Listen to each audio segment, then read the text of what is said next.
I'm scared.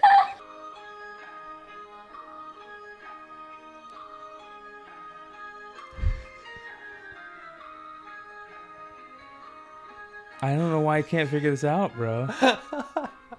I thought it's like every other time, right? Before we get started, I am proud to announce that the Bogcast has officially partnered with Hempful Farms. These are products that I truly believe in and that I have been using for years now. Even Fabius and Gertie love their Paw Putty products. They literally have CBD for everyone. So if you want to save money when buying your CBD, just go to hempfulfarmscbd.com, use promo code BODCAST, and you will save 15% off when spending $35 or more. And you will get free shipping when spending $75 or more. So again, just use promo code BODCAST at the checkout and go to hempfulfarmscbd.com.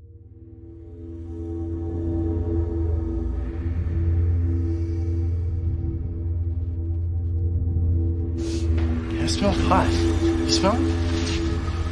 Yeah.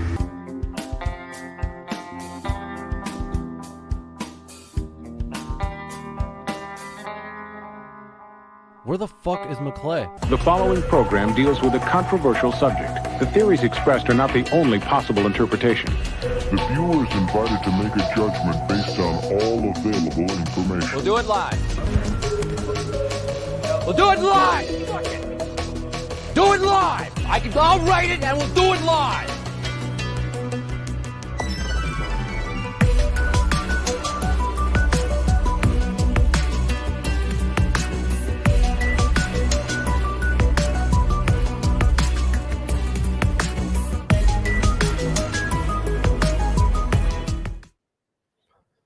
What is up, everyone?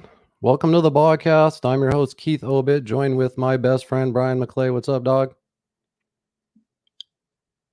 What the fuck? No, I'm good, dude. You're just playing, right? Mm-hmm. Yeah. Dude, usually we bullshit on the phone for like an hour or two each week, you know, but every once in a while we kind of get too busy, but it almost makes, I feel like, these podcasts better because then all of our conversations are fresh, you know. We're not like talking about the same thing twice, you know. Does that make sense? And there's a lot of crazy stuff to talk about this week. Holy cow. I know, dude. I don't even know if we'll be able to get to everything, but how's everyone doing in chat? Thanks for hanging out with us. Let us know, like, you know, for sure what strain you are smoking. Let us know if it's a sativa, an indica, maybe has a goofy strain name. Because we will be getting pretty fucking high throughout the podcast. So make sure you fact check everything. And what are you smoking, McClay? I didn't want the bag to make a bunch of noise, so I muted my mic. All right, so I have just gone to the store. I picked up some Zowah, ZOWAHH, and it is like 25%. And let me see here. Go ahead and show yours, and I'll bring mine up. Okay, cool. I'm actually hitting two different strains right now, and I decided to mix them up and get all the effects, right? So I'm hitting on this, god damn it, there it goes. Great Kush. It's a hybrid strain that has sharp and fruity aromas. The effects are long lasting, powerful, inducing your euphoric head effects and relaxed body. But then the other strain I'm smoking, dude, and I don't know what this means, but it's called Pastries number 43, but this happens once in a while. I get a strain from that dispensary, and then, you know, I don't know if it's too new that it isn't on Leafly yet or whatnot, or I don't know how that works. Like what the process of getting strains on Leafly is, you know? Yeah. Do you ever get strains you can't find? All the time, bro. Yeah, it's weird. So this other one's Pastries number 43. I've been hitting it for the past couple of days. It's pretty nice. But I can't find any information on it. So. Okay, so. Oh, this is a good point. Is how does it taste? My pipe has resonated to all hell, so it tastes like shit. No, I'm just kidding. Actually, dude, can we talk about cleaning smoking devices for a minute? Yes. Because I absolutely fucking can't stand it. I'd rather almost just buy a brand new pipe. And just throw them away. Because no matter what, every time I go and I'm like, okay, I'm going to do this the right way, I somehow get resin all over myself no matter what. And it sucks. Yeah. Yes, I agree. There's good ways to do it, but I think Yeah. there's So other ways. what's the best method, you think? I think the best method to clean bongs, not pipes, bongs, is Mhm. with small grain rice, Yeah. sea salt, and alcohol. Or you can just do sea salt and alcohol, or just small grain rice and alcohol. But I like the sea salt and small grain rice because they're two different sizes and two different types of abrasiveness. So it cleans very well. You just put a bunch of 99% alcohol in there and just shake the hell out of it. Pipes, I don't know. The only way I can think of is putting it in a plastic bag.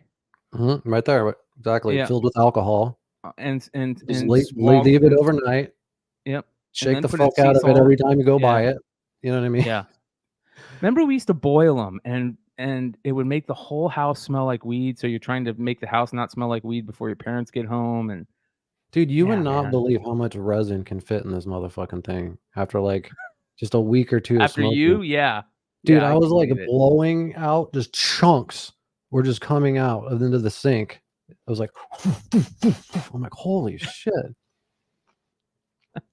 Yeah, absolutely. You're right. It says Sean Little. Soaking it is the way to go. So yeah, and some agitation. Yep. Fucking A.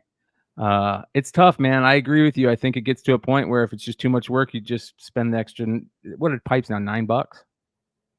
Yeah, you can get a pretty decent pipe for like $9 to $12. Yeah. So it's like, I'm like, do I want to spend the next 20 minutes cleaning this, or do I just want to fucking go buy a new one? Yeah. But then no matter how much you try to wash the resin off your hands, it takes like a few days to get off. So then like I'll scratch my ass or something and I'll get resin on my tighty whities. And then Jordan's like, you got shit on your tighty whities. I'm like, no, that's resin. I swear. Smell it. Yeah, smell it. Oh my God, dude. Oh my God. But, cheers to everybody. Yeah. So I picked up a couple strains. I picked up this. This is Suavecito cake. I picked up I picked up a quarter of that. Shit. And then I picked up an ounce for $90 of this.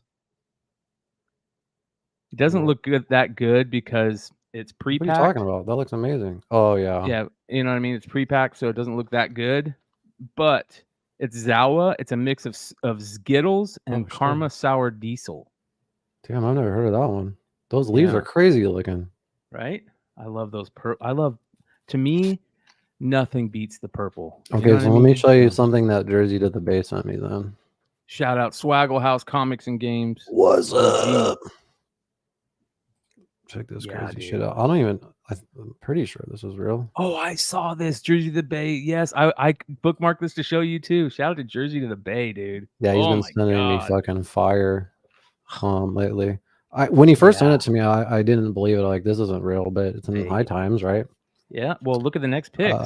Pebbles grown and bred fruit otter Forbidden pops. fruit and otter pops. What a great name, otter pops. Look at that, bro. That, bro, it's funny. Like, I always thought it was funny how we cared more about just as much about High Times as we did like Playboy and Penthouse as a kid. There was a stack of magazines in the Belancia household bathrooms, and it was always High Times, Playboy, High Times. You know, like I don't know how High Times is nowadays, but it used to be such a phenomenal magazine.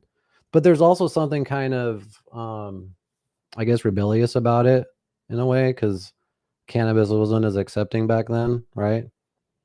Yeah. There's this like magazine dedicated to drugs, you know? Felt cool.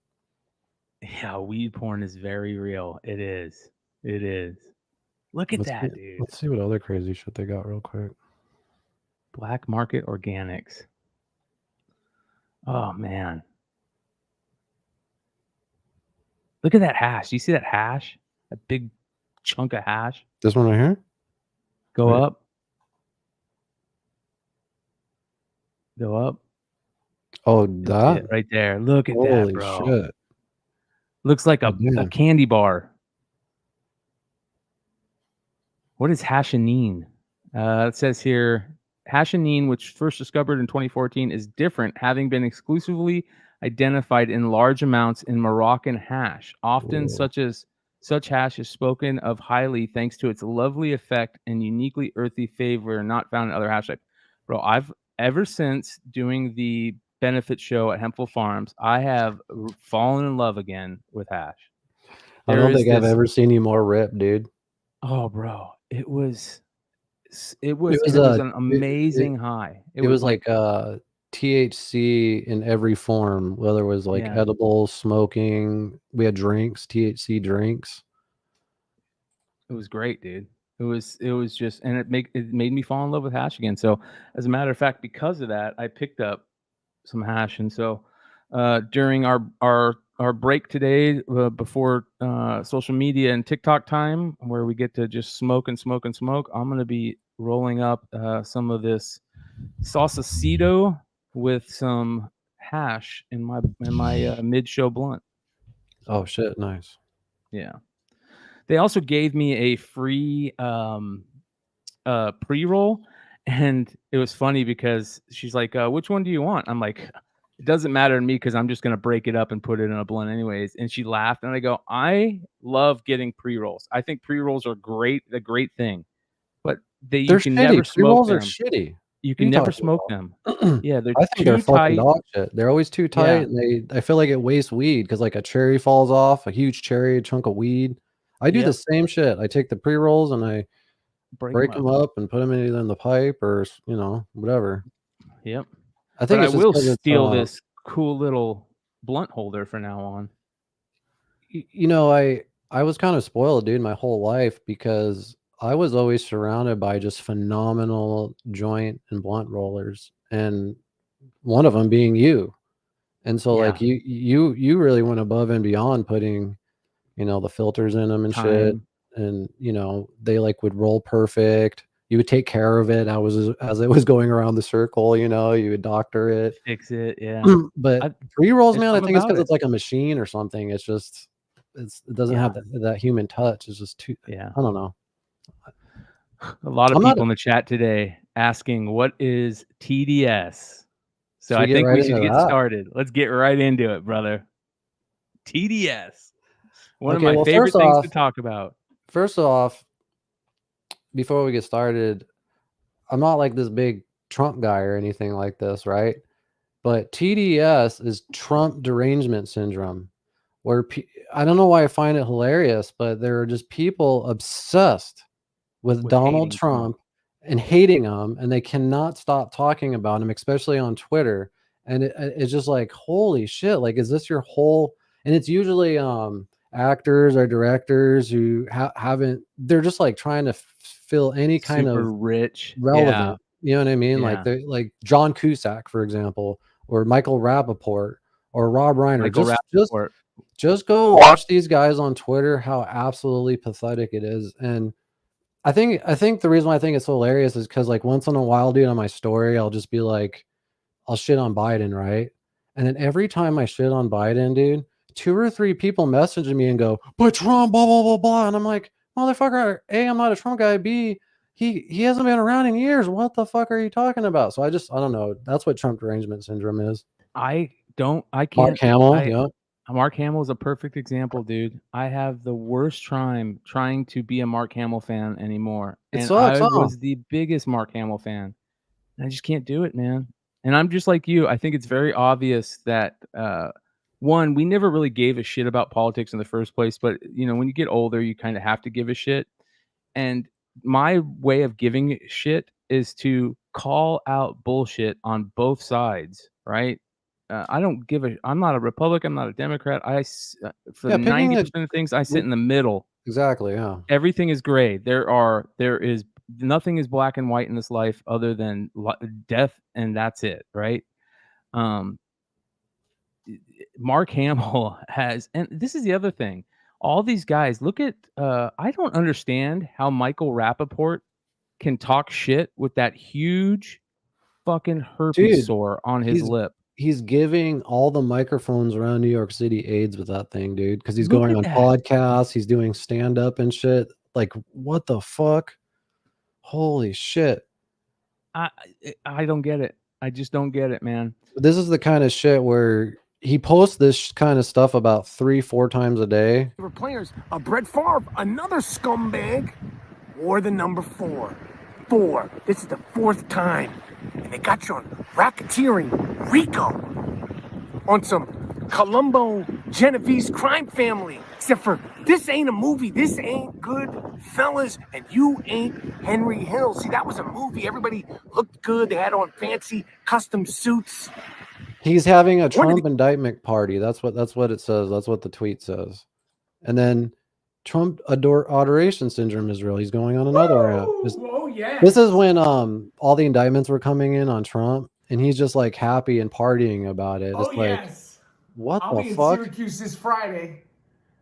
Giving microphone aids to the mic in Syracuse. Oh, so subscribe, rate. Jesus, dude. Like, He pull the was in fucking Iowa, camera back. He was in New Hampshire. But before I get to specifically what, But look at all this shit, man. It's all Trump indicted again, and I'm Trump partying, hate, and yeah. he's fucking. Look at how fucking. I'm cutting the cord. I break it down. He's talking about. I guarantee he's talking about Trump in that. Always look talking at about this, Trump. dude. Yeah. Get So off vote of it. for who has the worst. Like, let me show you guys Rob Reiner. Oh my god. Oh yeah, right. Yeah. So who has the worst Trump deranged? We need a poll. There I'll was put up a another one. poll. Oh, John Cryer. He's another Yes. one that has it really bad on Twitter. And it's Yeah. just like, these guys could have legacies of just being known as like famous artists. Instead, they're going to go down as like having Trump, in my opinion, having Trump derangement syndrome. I think Michael Rappaport might be the worst. He's at 80% right now on the poll. But dude, Rob Reiner is up there though, dude. He tweets about 3 or 4 times a day, I think, just about look, over or under 1 hour, taking bets on how long before Trump violates Judge Chukin's protective order. Jesus, dude. Like, not since the Civil War has our democracy been in such danger of being destroyed. It's like, what the fuck? Until Donald Trump is beaten in a court of law for attempting to overthrow the United States government, then beaten in the court of public opinion at the ballot box, we will have to fight every day to save our democracy. Like, what the fuck? This is a great point. Mickey says, do you think he just ends up with TDS feedback loop? He has to make new videos every day to keep that audience. And you know what the worst part about that is? That audience is going to eat his ass alive the first second they have. They are going to eat the second you mean something once that he they don't slips or like anything? Oh, yeah, for they're sure. going to cancel his That's ass. They are exactly what happened to cancel his Lizzo. ass. You know what I think about those type of people, that type of audience? They're the type of audience that even though they like you, they keep shitty screenshots of stuff just in case you fuck up. You know, they're like, and then once you do, show, but if you apologize, you're even more fucked. You know what I mean? Is it worse to be isn't it worse to be a Trump supporter at this point? No, because I don't think so. I think that Trump, I don't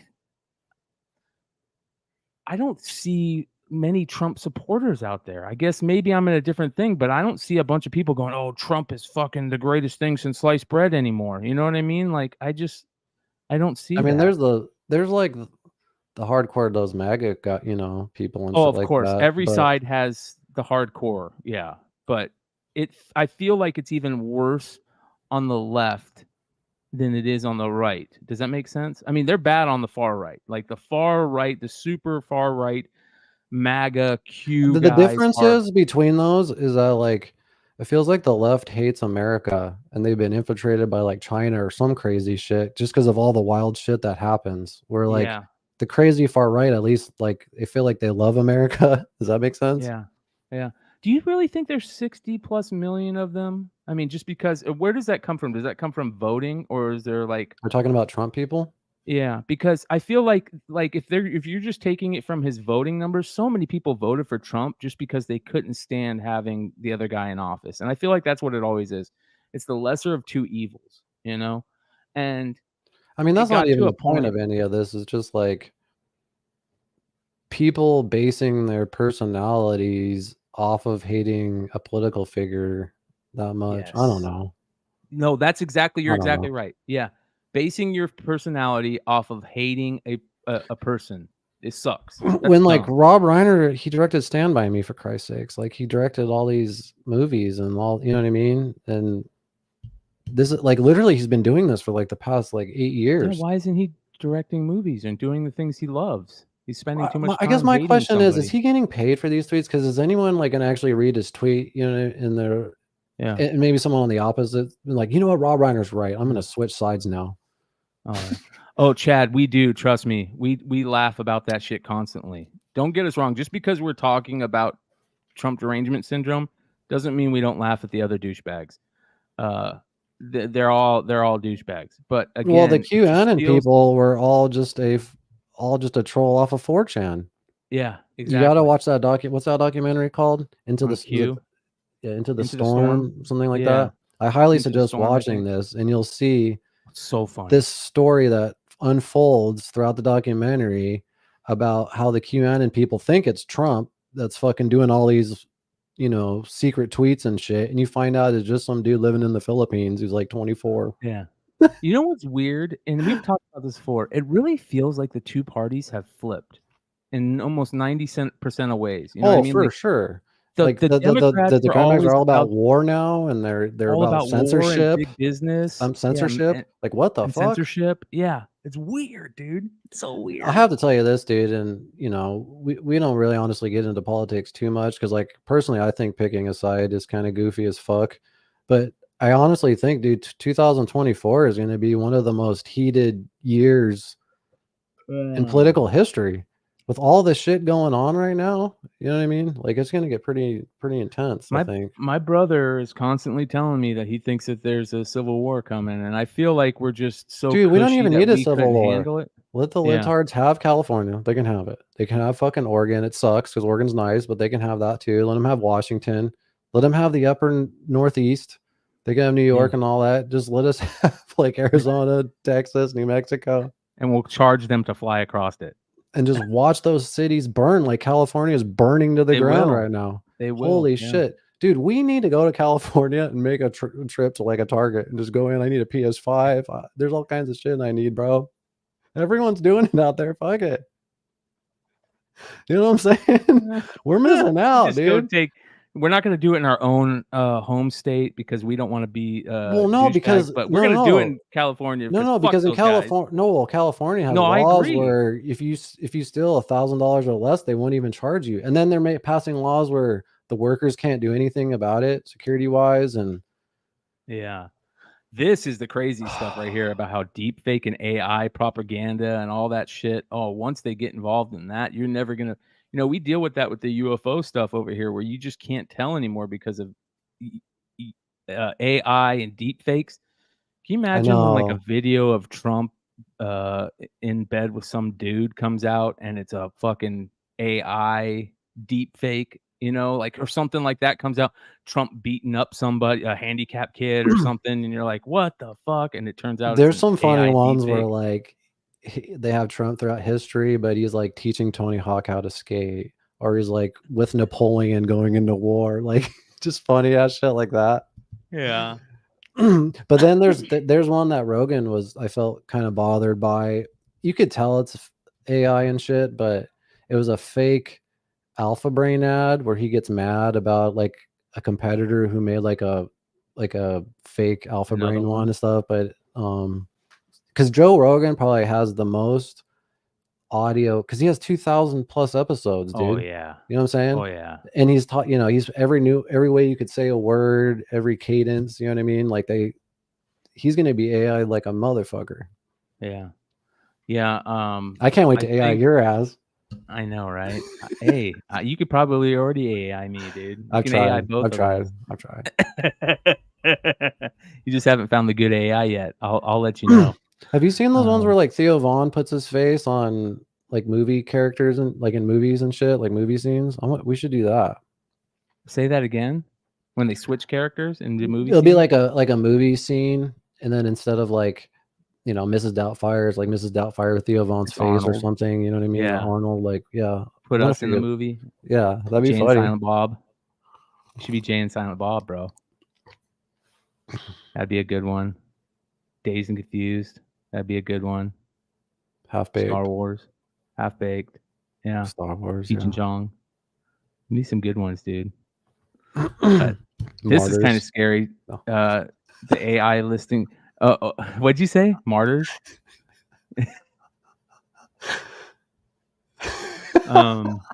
Yeah. Mississippi burning. Like something crazy, terrible. Philadelphia. I like Philadelphia. I like the new AI listing tool on eBay now. When listing, it's dope and kind of creepy. I got to check that out. If it makes listing easier on eBay, I'm all for it, man. I hate listing on eBay. Have you That's seen why like I where you can like use Whatnot AI so to much. make appointments and shit like that?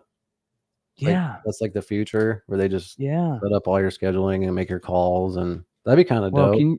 Just have how AI mad are like, you? okay, call my doctor for me. Well, here's the problem though. The person that's answering is AI, and how pissed do you get right now when you have to when it's the thing on the phone and it keeps on saying press this to find your person, and you press 0 and it goes thank you and hangs up on you. If you think that's bad, wait until you think it's a real human and you find out it's an AI doing it. People are gonna be breaking shit. You know? Yeah, phone customer support sucks. Yeah. It always does, dude. Yeah. Yeah. It's It's rough, always man. either some, like you said, robot or whatever, or it's someone in India that doesn't know how to speak English. And that song. Dun dun dun dun dun dun dun dun. What? Dun dun dun dun dun dun dun dun. And it's got the little Dun, dun, drum dun, track. dun, dun, dun. Yeah. Yeah. I love that snare effect, dude. It's That dope. should be our mid show pee break. I'll put that in song. there. I'll put that in there next one. Yeah. There's some funny videos of people dancing to that song on TikTok, Yeah, I've seen that. And they're like, but I don't there's even know how to also look that people- up. The phone holding song dance.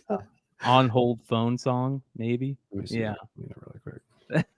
Everybody knows what we're talking about too. Everybody knows that song. And there's a couple of those songs. There's one that's actually kind of good. Like when you're listening to it, you're kind of jamming out. Like, oh shit. Okay, this is I the wonder- goat one. This is the goat Okay. one. All right.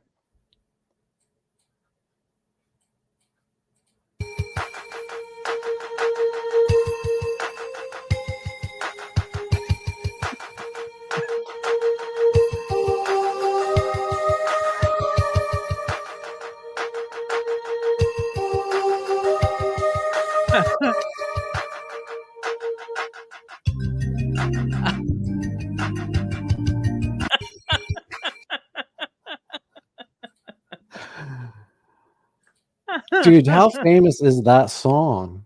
Yeah. Do you think that person Like, that who created wrote that? makes a ton of money? They probably don't get shit. Yeah, it's probably like, have you ever seen that crazy graphic that's on everything, like cups, and it's like Yes. from the 80s or 90s? The background story of like the lady who created that got fucked, and they just like stole her design, and then it got copied for everything. She had to make shit. You ever see the back of a $20 bill on On weed? Oh my god, man. What were we talking about? Oh yeah, just Trump derangement syndrome. That's all that is. It's just kind of funny to me just watching people lose it on Twitter in regards Yeah. to it. Yeah. Because they are. And again, it's people's whole life goal is just or not life goal. I shouldn't say that. Whatever, when you constantly post on Twitter like that, that's what people think of you, right? So if that's all they see of you, all they ever think of you as is the guy that cries about Trump or the guy that cries about Biden. You know, it's all they ever see you as. So why would you want people to think that way? Why would you want, especially you're full of all that hate? Like, there's one thing. I feel like there's so many other things that you could post. Yes, exactly. Exactly. You know, Especially if you're Michael Rappaport and you're hanging out with all these comedians and you're doing all these cool acting things. Like, I guess because you we know, when we grew up, dude, like, and we were into movies and we're like, oh, we like this actor or this band. There wasn't social media, so there was always this mysteriousness to them, right? So there's a separation. So it didn't matter what their politics were. We didn't even care. You know what I mean? You were able to like really separate the artist from the politics, right? But now you can't because they just shove their politics in your fucking face. And it's like, you want me to separate that, but I can't because that's all you fucking talk about. Like, shut the fuck up. It's sad. And here, you know what the worst part about it is? Because I really don't care what your politics are. You know what I mean? Like, I just, if you make cool shit, whatever, that's cool, whatever. Let me tell you the worst part about it to me. The worst part about it is, I feel like this is a rant. Oh, I don't have their song ready. Damn it. Never mind. The worst part about it is that these people sit up there and just hate on this guy constantly, right? And they make jokes and they laugh and they throw shots. And the second somebody throws a little joking shot back, it's like, I'm going to fucking find your family. I'm going to cancel you. It's like, dude, you just got done spending 3 weeks in a row talking shit about something that I like. I'm just joking and saying how goofy you look sometimes or how cheesy you look sometimes. And now you're fucking... Is some other shit you're talking about? Huh? Are you talking about some personal shit? Kind of, but... That was so funny. Clip it. Clip it. Ship it. Holy shit. I'm going to see if this song works. Hang on. Man. Oh, that's a song. Damn it. You got to find a new rant song. Maybe. No, perfect. I just can't remember where I saved it. Yeah. Swag says the PR people are messing things up for celebrities. They give the worst advice. I wouldn't be surprised if the Snow White actress got bad talking points. I agree. Okay, I want to talk about that. Who the fuck is her PR agent?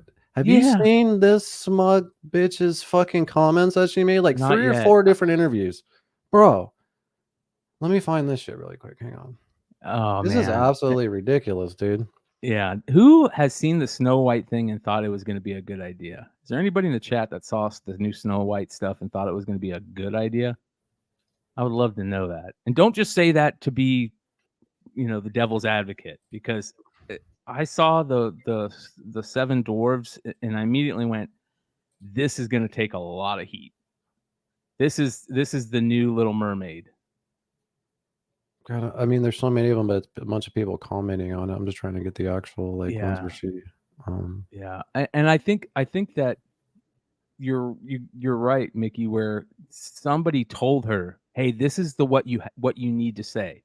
People will like you if you say this. You can't say this. You can't say this. Even if you feel this way, you can't say it. You can't say it. You're gonna ruin your career. All this shit." This has this lady kind of like watching, but it's whatever. This is one of the interviews. There's like 3 or 4. Okay.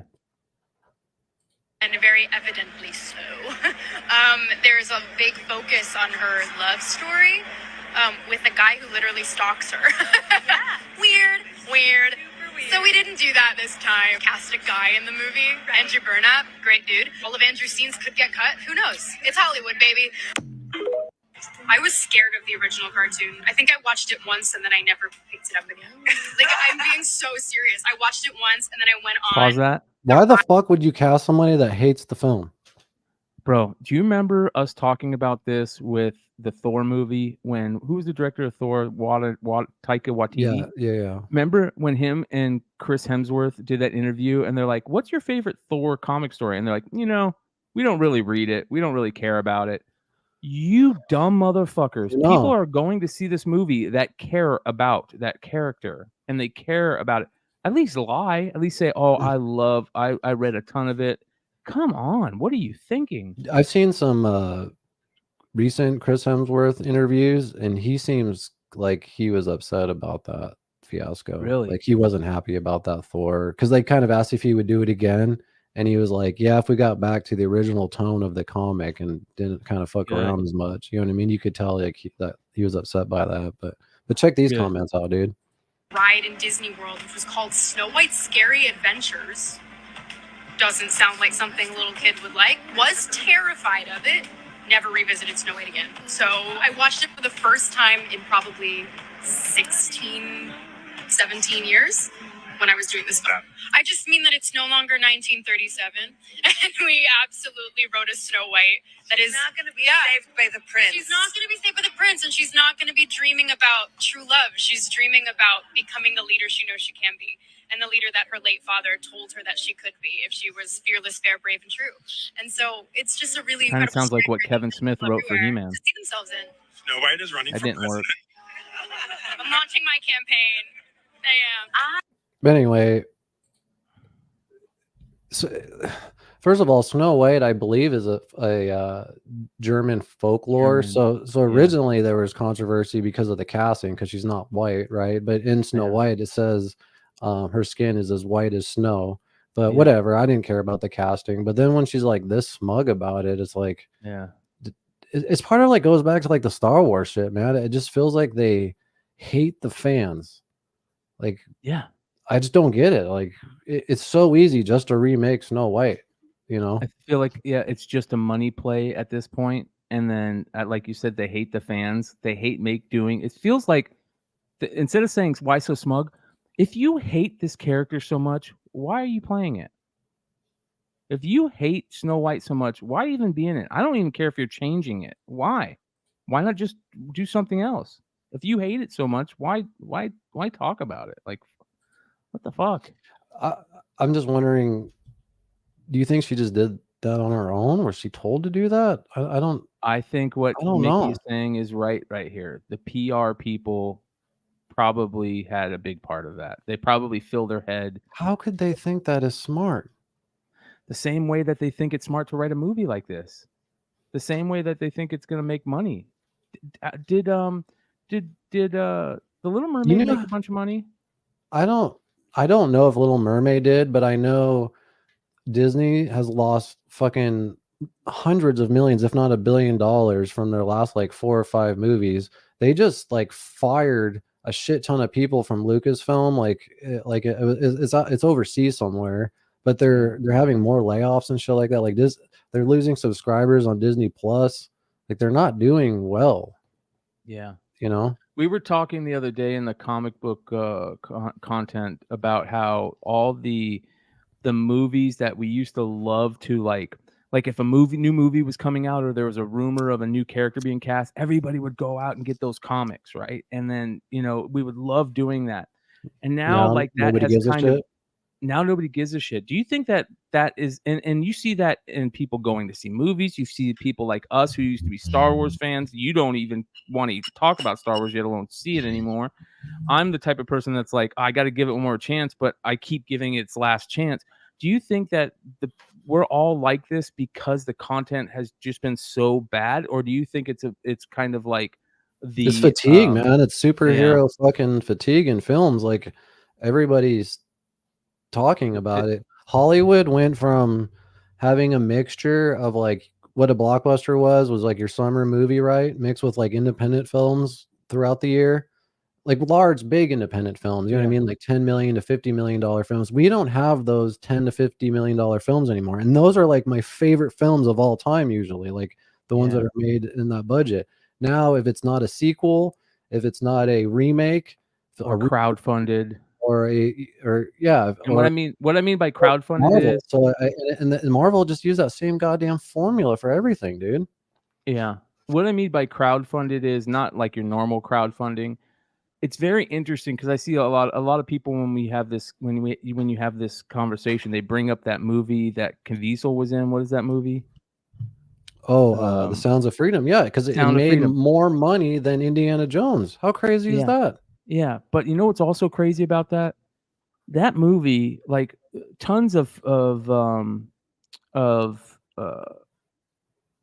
groups went out and bought thousands of tickets to give away. So I feel like that wasn't real also. You know what I mean? I feel like that was a sham. Like I'm sure Glenn Beck's Freedom Organization went and bought 10,000 tickets to give away, and half those people probably didn't go, and they based it on ticket sales rather than people filling the seats. I'm not sure about that, but that's what I kind of mean. You know what I mean? The other thing that killed it too, I think, also was like just streaming services. There's just so much fucking content out now, and I was actually really stoked at first where streaming services were going because they were allowing films to be made that weren't being made in the theaters. Like they gave Martin Scorsese that crazy budget to film his gangster movie, and there was all kinds of movies like that. But yeah, now they're creating all these movies that you watch and no one ever talks about them. You don't hear about them. You know, like there's all these movies that are on Netflix that are supposedly huge, but I don't know. Isn't there talk right now about the new Joker movie going straight to streaming also? It's going to go straight I to haven't streaming heard and that, dude. theater? I haven't heard that. I don't know. Maybe. Man. You know what I right. wonder? I think the streaming stuff has really kind of fucked that, but people just don't like going to the movie theaters anymore. I know. Because they have fucking sick movie theater setups in their living room. 75-inch TVs for less than $1,000. Yeah. Yeah, I have to admit, I don't mind, watching films like that. Yeah, compared to the theater. I would rather watch most films in the comfort of my home, just like I would rather watch most live sports in the comfort of my home. I will never go to a baseball game here in the Valley. It's so uncomfortable, and I would rather just sit in my comfort of my home if I'm going to watch. You see it way better. Yeah, you see it way better. You smoke the weed. Announcers are there. Yeah, I can get up and take a shit if I want. I think that's a big deal. I think being able to use your own shitter is a big well, especially deal. The way you shit. Yeah, I mean, dude, 20 times a day. I just wonder too with all these failed production companies and like how what does Warner Brothers think? Like how bad did they fuck up with Christopher Nolan? So Oppenheimer is now the highest grossing film ever to not be number one because it's because Barbie's so goddamn dominating. You know what I mean? Mm-hmm. But Christopher Nolan was a Warner Brothers pretty much loyalist all the way until they're like, you know what? We're going to release Tenet on HBO Max, by the way, at the same time. He was like, what the fuck? Like, he got so pissed. He's like, fuck you, Warner Brothers. Now look at Warner Brothers, dude. Yeah. Yeah. They're pretty much dog shit too. Oh, you know what I want to ask you about? What do you think about, because I know you're a comic guy, the movie, that Beetle movie coming out? Blue Beetle? I've heard there's some controversy behind the director and some Batman comment or some bullshit. So this is the only controversy that I think of when I think of the Blue Beetle movie. I think that the only controversy that is worth talking about with that is the fact that if it's shitty, that's going to be a big problem because every DC movie has been complete dog shit lately. For the most part. I mean, some people out there like Flash.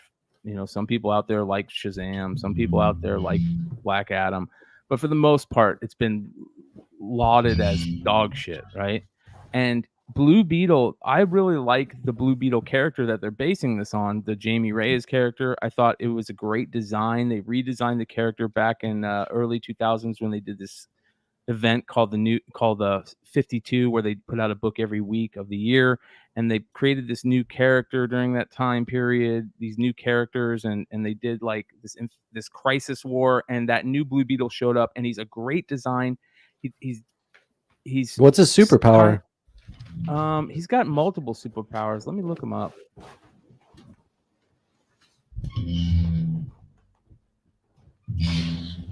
Fucking phone dropped into my chair, I think.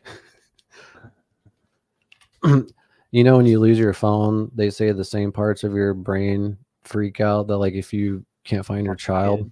Yeah, I've heard that. All right, so Jamie Reyes, his suit. That's what I was kind of thinking, actually. Yeah, he has this powerful suit. Does he get bitten by like a blue bug or something? No. It was retconned and expanded upon Blue Beetle. Revealed to be alien in origin, he has this scarab, just like Black Adam has that scarab, right? That bonds with Reyes and provides him with a suit of extraterrestrial armor shortly after the old Blue Beetle's death. Though only a teenager, Reyes quickly forms a working relationship with the old Blue Beetle's former teammate and best friend, Booster Gold. And put it on vibrate, McClay. Yeah. And is inducted into the Teen Titans. So it's like a Iron Man type suit for the most part, but it's a great character, and I love the early stories that they did in Infinite Crisis and the Blue Beetle series. It's a great looking design. The movie sounds really good. I like the fact that if they did it right, again, I only think I hate on these things when they look so cheesy and they look cheap. But if you do it right, is it with like CGI usually, or no, I don't mean that. I mean they based the movie around like his Mexican American or his Hispanic history, which is great. I think that's great for this character.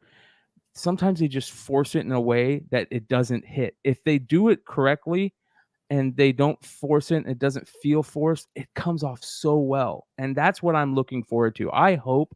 And that's what I loved about Black Panther 2. I thought that the Namor stuff was awesome, dude. When they do it well, it works. what's an so example well. of a bad one that they did that they kind of? So a few years ago, and we talked about it, I think, on this show. I think a year ago, they during Mexican American Heritage Month, DC I put out remember these. that. You remember that? And they had these DC characters like serving Mexican food or holding tacos. It was like, what are you doing?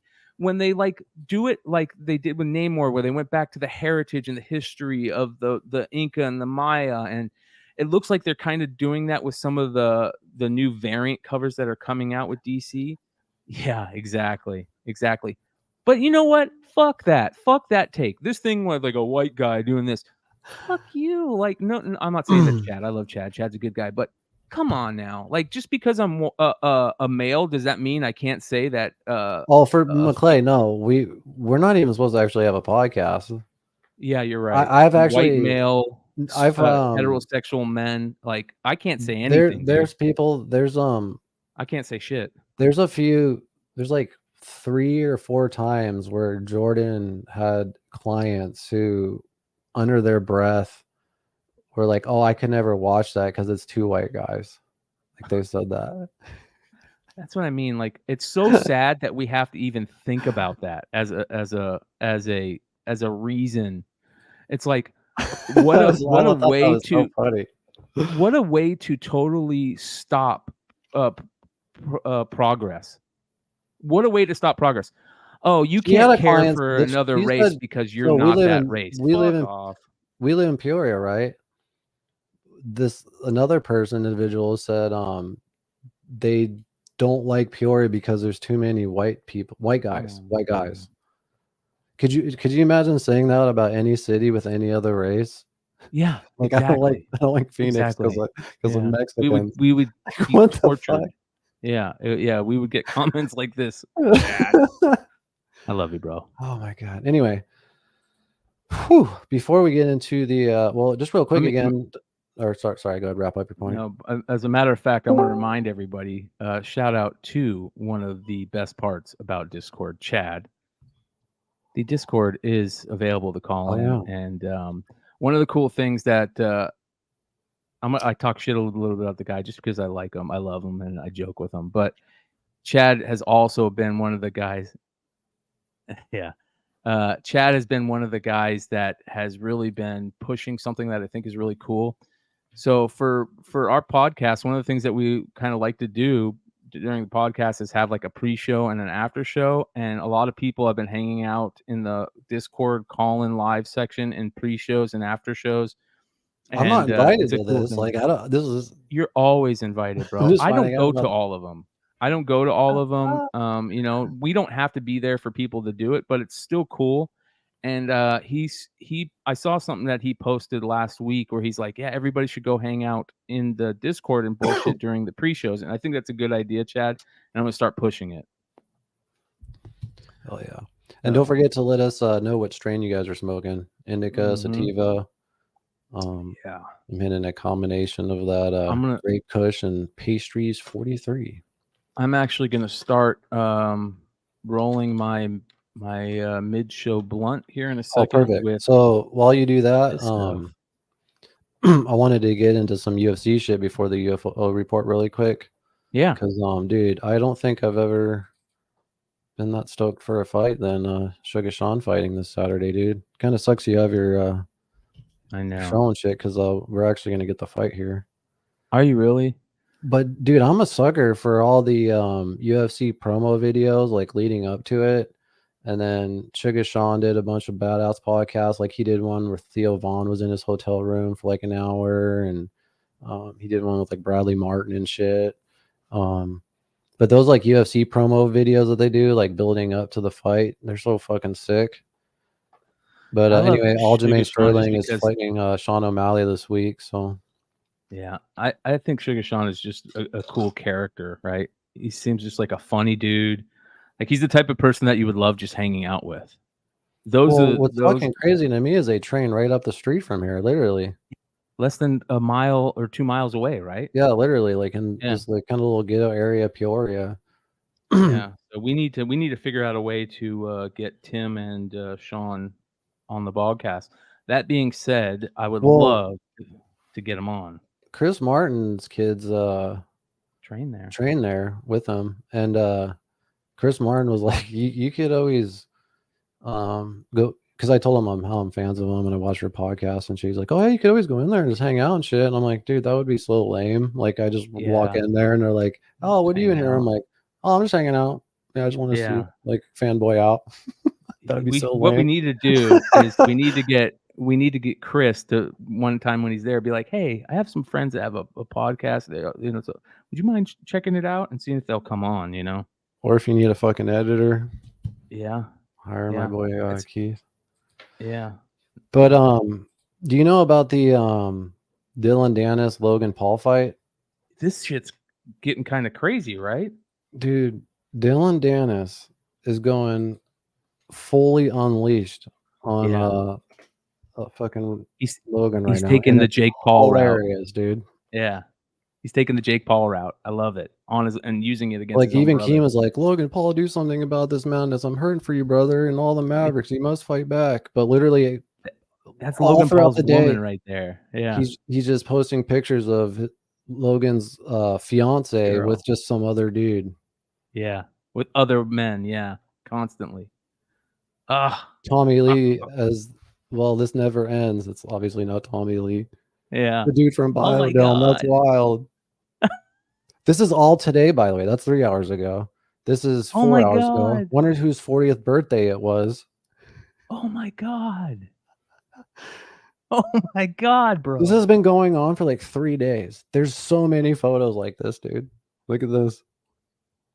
Wow. Like who's has that dude? Logan Paul said anything? Dude, he gave him a cease and desist letter. Oh my God, what a pussy. What a pussy. Any person that is in a public figure that sends somebody else a cease and desist letter over this shit is such a pussy. I would love. Oh, look at that.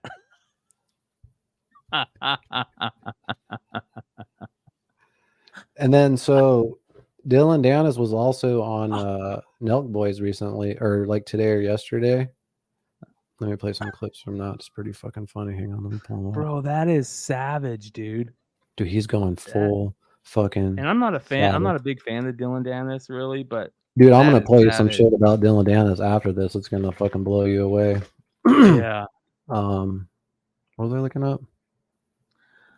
Oh yeah, Nelk. Yeah. Full sign. What up, Brad? Brad's in the live chat, so any future sound bites that pop up, we can thank Brad for. All right, let me I'm adding the hash right now to the flower. I hate to say it, and I'll talk about it more, but yeah, power up. All right, let's see here. Let me add this. Sorry, guys, I'm just looking for this video, but he's just talking shit about he's pretty much saying that Logan Paul's what he's like, yeah, it's weird because I support the LGBTQ community, and then his wife's trans and all that, and I thought it was cool, and then I looked it up and she wasn't, and then the dude from Nelk was like, no, she's gorgeous, what are you talking about? And he's like, no, I thought she was trans, and he's just playing into it, dude. I'm trying to find it. Do you think that, again, you remember how we were talking last episode, or a couple episodes ago, I think, maybe it was last episode, about the Paul brothers and like how they're kind of going at each other and how it's all fake? Oh yeah, there's another one where Paul's going off on him or Jake's going off on him even more. That it came out today, dude. I almost feel like Jake maybe like he's so good and smart at this that he set this up. You know, that he's like, hey, you guys need to go at it, just at each other hard, and it'll make the pay-per-view sell even more. So you're He is a genius at that, dude. He has the most Yeah. buys and shit. Yeah. telling me that wouldn't do huge numbers. Me and Logan on the podcast, It would do security huge- in between. Of course it would. Of course it like, would. why wouldn't he want to do that? You're missing Do you think that you actually haven't taken it too far? No, everything's public. It's not like I'm getting her ex-boyfriends to send me pictures of her in bed. That would be pretty fucked up, I would imagine, right? I feel like the nude shit is just like, you can see how like Logan wouldn't want to have you on a pod after that. The whole point is he's like, yo, I built this show. I have a great following. Why do I want to give this guy Because that would be his type big, of that would do attention? his biggest numbers, I think, bigger than the 6ix9ine podcast. But don't you He think probably there's doesn't part of care. it's like, yo, I I don't don't think he cares really. about big numbers after you posted. But that's what he you wants. posted nudes of his girl, bro. They don't. Yeah, that's going a little far. Even if your girl's nudes are out there, that's probably going a little far, right? You don't mess with somebody's kids. You don't mess with their girls. You know, their current women. You don't mess with their animals. This is a crazy Certain things you story. don't do. No, this was actually. I know he's not bullshitting because Logan was on Andrew Schultz and told this same story. Logan. So Logan was at a party in Manhattan at an after party. He came We in, don't wanna he leave didn't that check in, and then he was with the Alex Cooper at a party. So I was like, I'm gonna go into this. So I come in with crutches, right? And I have the video, so like people think I'm bullshitting. I was on one side of the table, he was on the other side, and he was like all freaked out. He was like shitting his pants. And he came over to the table and he was like, you pinky promise me you're not gonna do anything. A pinky promise. And I'm on crutches. And I'm like, yeah, whatever. So like we're talking, whatever. And then like that whole shit happened. And he didn't realize like who I am in New York or the connections I have. And like I stopped him from getting murdered that night, like because they were gonna shoot him in the back of the head. And I was like, bro, I don't want him to die. Like, just calm down. And like after that, he has not come back to New York. Jesus Christ, Yeah, bro. it was like serious, bro. And I told him, I Shut said, up. watch yourself around me, like coming around with that stupid shit. Logan. So Logan was at a Do you believe that? I don't know, but like I said, I don't know. Logan was on Schultz about 4 or 5 months ago and talked about being at a party and how Dylan Dennis was on crutches and one of his friends pulled a gun on him. Oh, yeah. So I don't Yeah, know. you're right. So it does line up. When I first heard that, I had your reaction. I was like, what the fuck? Because he's like, oh, he didn't check in and all this shit. And then when I saw that clip of Logan, I was like, oh, maybe this is real. Maybe you might be right. If that's the case, that's pretty fucked up, man. If that's the case, that's when it goes too far. It's one thing if you're a gangster and you're really living in the streets, like not living in the streets, but you're really from the streets. You're not on social media doing stuff. That's one thing. If you're part of social media and you're out there doing all this raw stuff and you're trying to be a gangster at the same time, I just have a kind of a problem with it from the fact that like the toughest people in the room are usually the quietest. And why would a gangster want to put him like it feels like so again cheesy to me. This is but the you could be craziest right. shit he's fucking said though in this podcast. This is nuts. Viral clip ever is fucking Khabib jumping the gate and going at you. Yeah. Where did the hatred, like, where was the beef? Was it just your affiliation with Connor? Or were you No, me talking and him, to? I was posting him drinking whiskey and shit like that. And he was like, and like one of his managers messaged me, like, we're going to fuck you in the ass. And I was like, what the fuck is this guy talking about? And then like, so when the fight ended, he tapped on my back and I looked at him and he was like, this and that. And then Khabib, during that whole fight, Khabib was going at me, Islam was going at me. And I kind of saw it kind of getting like that, you know, I never expected him to jump. But then he was pointing at me and I went like that. And then he just jumped. In my head too, at the time, I wasn't the best striker. I was like, what the fuck do I do here? I'm going to get into a fucking striking fight with Khabib right now. So But he also said that he thinks he could take Francis Ngannou, dude. And Get the fuck out. and Kyle was like, what? Are you fucking kidding me? Like he just kept like kind of saying like what are you talking about? Yeah, not gonna happen. That's the one thing. Like, there's very few times where guys who are that big aren't gonna overpower a smaller guy, even if you have the best jiu-jitsu and stuff like that. I mean, you can get caught. Don't get me wrong; it's gonna happen. But somebody that knows how to defend the littlest bit, and that's why I understand where Bradley Martin is coming from when we talked about last week. like Brock Lesnar, Francis Ngannou, if they've got 50 to 100 pounds on somebody like that, they're just gonna overpower you. They're gonna just crush you. That's why there's weight classes. Exactly. In my opinion. But I don't fight, so I couldn't really tell you. I'm not a fighter. Anyway, before we get into the UFO report really quick, do you follow CoffeeZilla at all? Yes, big time. I'm a big fan of CoffeeZilla. He's the one that initially put out the went ham on Logan Paul and made him look like such a fucking douchebag. So he put out a video that said, I scammed this influencer so he couldn't scam you.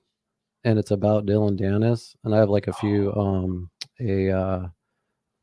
I want to see timestamps. Dude, this is some of the craziest trolling shit of all time. This is genius, bro. This is absolutely genius. This came out of like 4 or 5 months ago. Like I just discovered it. And I don't know how I didn't see it like when it came out. Dude, before you play this, I just want to say this. Normally, CoffeeZilla's content is so well put together. The how he sets up his green screens, all the like stuff that it is some of the best put together content out there. I agree. And it's all on top of it's like greatly it's great to watch but on top of it, it's investigative. So it adds another level. It's so good. This is the best one I've seen. Really? All right. So I'll play like the first like minute and then I'll kind of skip ahead and kind of explain. So because it's Okay. But I highly suggest watching the whole 15-minute video if you guys get a chance. I'm scamming a scammer today, but I won't know if my plan works until the end of this video because as I'm recording it, my plan hasn't really come together yet. So we'll find out what happens, but win or lose, the point of this video is to tackle one of my biggest pet peeves, which is scammers calling out other scammers to make themselves look good. I guess the logic is, oh, I can't scam you. I call out scams. And what kills me is that it actually works. People fall for this all the time, and it drives me crazy. So today, I want to flip the script on one of these people and attempt to have a scammer call themselves out. It's like Inception, but for con men. We could call it Conception. Dylan Dennis is an MMA fighter famous for two things: cage fighting and not fighting KSI. But on December 23rd, he decided to be famous for a third thing: calling out the scammers. He writes in a tweet, "Damn, Logan Paul is a scumbag. Feel bad for everyone he scammed." Now, of course, for the really disagree with this, so the likes rolled in. But what Dylan doesn't tell you is he also has a history of scamming people on Twitter. And what Dylan didn't know is that there was a detective watching him. That detective was not me, actually. I wish it was me. It was my buddy Zach XBT on Twitter who said, "Damn, Dylan Dennis is a scumbag. Feel bad for everyone he scammed." And then Zach showed some tweets of Dylan repost pastas, obvious scams, which then rug pulled. Now, I was going to kind of leave it there, a little nice Twitter dunk, but it got me thinking. Deleted scam tweets are the internet equivalent of roaches in your house. In both cases, if you see more than one of them, there's a lot more you don't see. So I reached back out to Zach and I said, "Hey, good tweet, but I want to find out how many scams exactly this guy has promoted." Okay, so pretty much the goal that he's going to try to do is set up a fake NFT and try to get him to promote it. But it gets even more wilder than that, dude. So he can't actually do it. So he has someone else like contact him, on behalf of like the site off this fake NFT. Like he makes this website we sent him to is just a landing page for one of Oompa's candy businesses, but it kind of I like a Oompa little too. NFT like. There's like this. Yeah, that's the guy who monkey we got to thing do in the- it. So Yeah, let me he's go to this good. other timestamp. Caleb, I think is his name, right? 658. Dylan. What if you could do SEO smarter, faster? With Wix, you can edit your meta tag to post a link to our fake NFT project. But the twist would be, as soon as he posts that link, it will become a website dedicated to every scam tweet Dylan Dennis has ever done. And remember that this website would be linked by Dylan Dennis himself to all of his fans, directly showing them proof that he's scammed them multiple times. And we'll figure out how many times again in just a second. But I first want to say, I thought about this a while because this plan has its own risks. I mean, the number one risk is that Dylan just doesn't post and steals my money.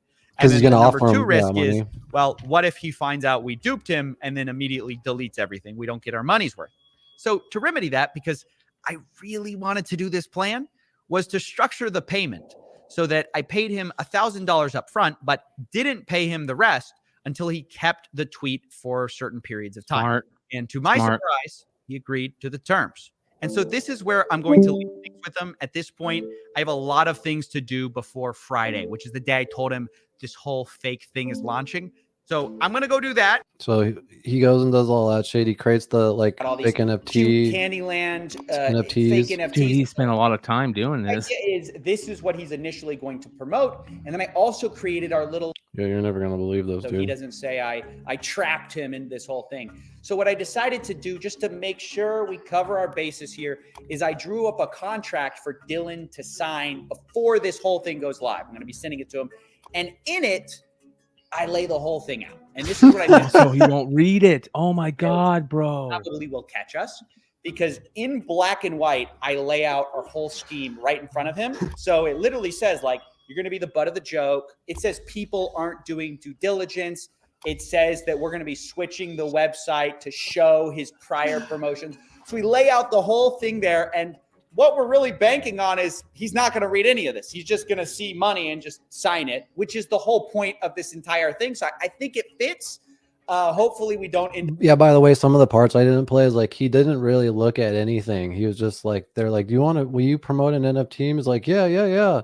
And he's like, well, what is it? Like he asked what it was after all the money and things. Yeah. The only thing he Yeah. cared about was the money. They offered him 1,000, then they eventually settled for 5,000. So check this out. Oh my God, bro. So now he's with that Oompa dude or whatever, Yeah. and they're waiting for the contract. To make the tweet, you just sent $10 to him, right? Just to I wanted to bait him so that we can send the contract, and he's going to be like waiting for the money. What now? I mean, is he responding? He said, sounds good. And then shortly after he said, got it, to saying that he got the $10 we sent as a test for his transaction. Now comes the actual moment of truth. We're about to send the contract. Oh my God. Oh my gosh. Sending it. All right. And then I'm sending the drive link. I mean, we've sent the contract now. I can't believe this. Bro. Waiting. We're literally waiting. Dylan. Oh, I agree, bro. I agree. That quick. Idiot. That's right, ladies and gentlemen. He agreed. And you might notice. Didn't even take the time to read it. Nope. He said, I agree, even before the amount of time you would have to take to read it. Oh, so yeah. You can't be like, oh, I read it. That'll Because take at least like read it. 20 minutes to kind of at least go through everything, right? Not take all the suspense. And Dylan texted us, hey, should I just go ahead and tweet? So we're just going to say yes. Go ahead and tweet. Just refreshing now, I guess. See what he says. There's been so much work that goes into this. You guys didn't see this off camera. Dylan They're starts so talking hyped right about, now. Here's your community. So we have to whip up this community from nowhere. Our community doesn't exist. We had to create a Twitter profile. We had to buy. Oh, by the way, so last minute he goes, well, where's the like community? Do you have like there's nothing anywhere. Last minute they built a Twitter page for it and then bought a bunch of bots to be followers and shit and made it look like it was a real Twitter. Just like last minute out of their ass. They did it like within like an hour. Oh my God, dude. A bunch of botted followers. An hour ago, it didn't exist. I don't think I've ever been so excited about something in my life. This dude. Come on, Dylan. He tweeted it. I can't believe he did it. He actually did it. He just tweeted it. What an idiot. How long does he keep it up? I can't believe it. What can I say? He promoted a tweet which literally spells out in first letters the word scam. I hope this has been highly educational for you guys, that most of these influencers do zero work vetting these projects, contracts, and NFTs. If you enjoyed our work, please consider becoming a patron. I was fucking That is blown away amazing, by that, dude. bro. What was did you look into it anymore to see like what his response was when he found out about it? Has he even talked about that, Dylan? No, he doesn't actually talk about that. That's actually very I'm gonna look it up. Interesting Dylan question. Yeah, responds to Like his friends were probably clicking on, excuse me, on it. Right there, probably like, what the fuck are you They're doing? like, what are you Dylan doing, Dennis? bro? Oh, it's all over. Dylan Dennis tricked into posting crypto scam. He's so irrelevant that CoffeeZilla didn't even put his all over the place. Wow.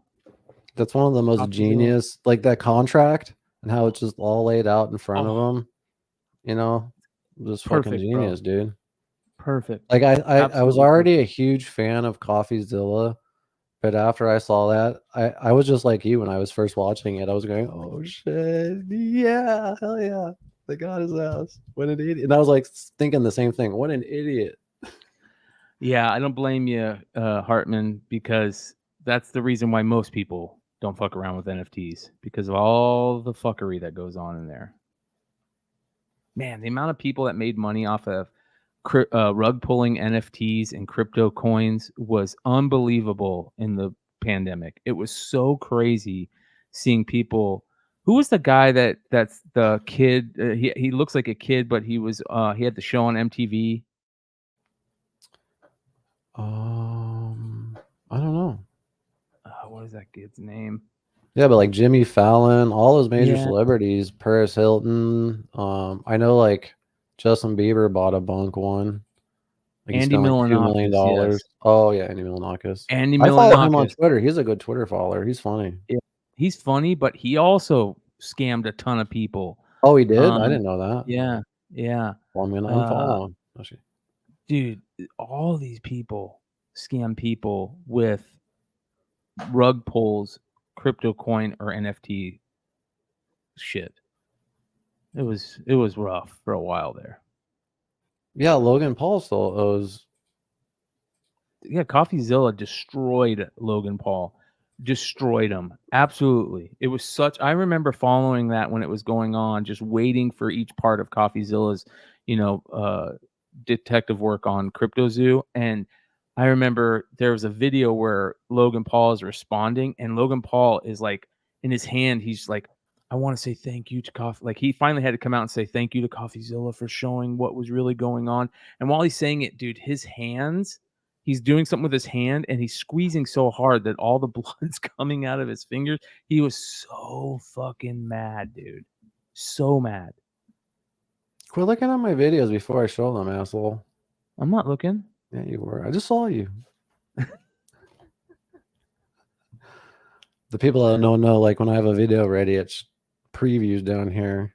Well, what video are you going to show? Well, just before, do you want to get in the UFO report here in a minute? Yeah.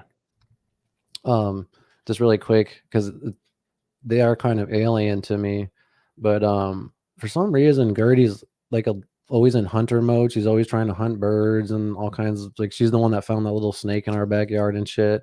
And yesterday she's fucking around with something in the rocks and like pulling out and shit, like, well, what the fuck you got over there? And it's a fucking praying mantis. Oh, cool. Oh, wow. How badass is she? Was fucking just fucking with it. How bad that is, she dude. doesn't know. Yeah. Wow, bro. He was like in defense when he was on the stick. Like he put his little arms up and was like, he looked like he was getting ready to kung fu fight me, dude. It was dope. Wow. That's cool. I think I have it's funny that you say that, because I think I saved a praying mantis video to show. Let me see if I can for find later, it real maybe. quick. Well, let me see if I can find it. Yeah, if I can find it right now. They're I'll so pull it bad, up, dude. Could you imagine if those things were life size? Oh, dude. We'd That's be why done. everybody's so afraid of aliens, because they say they look like praying mantis. Like fucking Starship Troopers? Yeah. No way, dude. Yeah, supposedly that's what some people say they look like. Some of them, not all. Yeah, of but them, then just other some people of say, them. oh, there are like 70 different alien species or some shit. Yeah. Oh, yeah. Yeah. Let me see here. Can't fucking find it, damn it. Well, yeah, there was a really cool one. Oh, I remember what it was. It was that that praying mantis versus the Black Widow that we were talking about the other day, where the praying mantis is like You found it? trying to see that, yeah, and the praying mantis kind of like moving around, and the Black Widow goes to fuck him up, and he gets bit by the Black Widow, and the praying mantis is like, what? And then he changes position, and then grabs him after he changes position, and then eats it alive. And it was like jujitsu. It was literally like watching jujitsu, bro. It was crazy. Dude, when I was a kid, there was a rumor that like you can't kill praying mantises because it's illegal. Did you ever hear that? I remember that. Yeah. Really? Yeah, I remember that. No, people just said that. That No, I came know, from. but people said that like in the neighborhood. They're like, "Don't kill Oh him. yeah. It's illegal." I'm like, Yeah. what the fuck? I remember hearing that all the time as a kid. You're like, what? But I remember, dude, we used to get praying mantis so much around our pool pump all the time as a kid. They would be all over there for some reason. I figured they just help with eating all the other bugs and shit, you know? That's why. That's Yeah, why leave 'em. that it turned into that. It turned into don't kill them because they're good for your garden and they eat all the bad bugs. And that turned into kids saying, "Oh, it's illegal to kill them," you know, that type of shit. So, Oh shit! Shout anyway. out to fucking Awesome Sauce Radio for the super Hell sticker. yeah. Appreciate that. Fuck yeah. Adam, Need you're it. the best, brother. Yeah, no shit. We need a sound for that. Yeah, I can do that. I can make that happen. Oh, this one. That reminds me of like Mars Attacks or something. Yeah. Do you want to get in the UFO report? Let's do it. All right. Where the fuck is the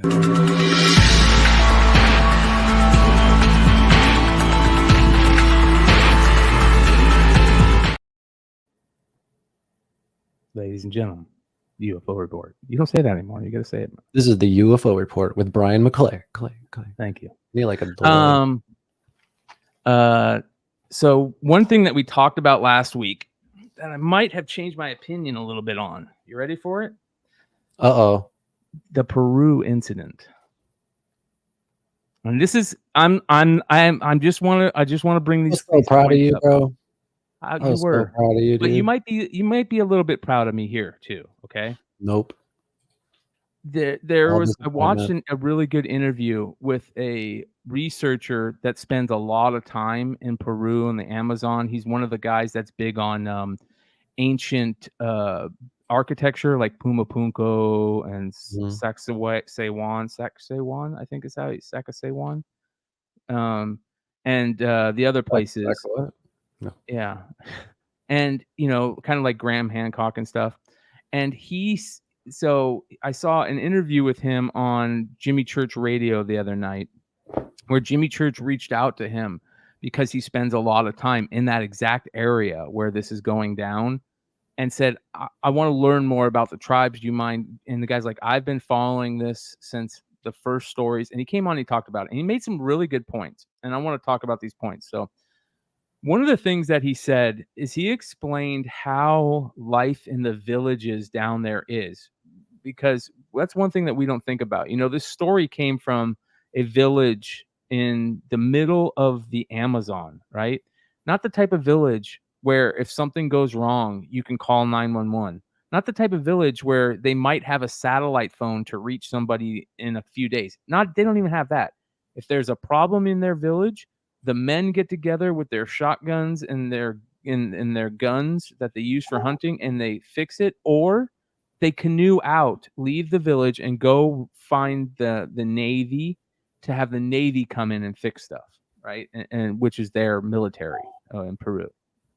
So he said, just think about this village. It's got maybe 1,000 people in it, if at the most.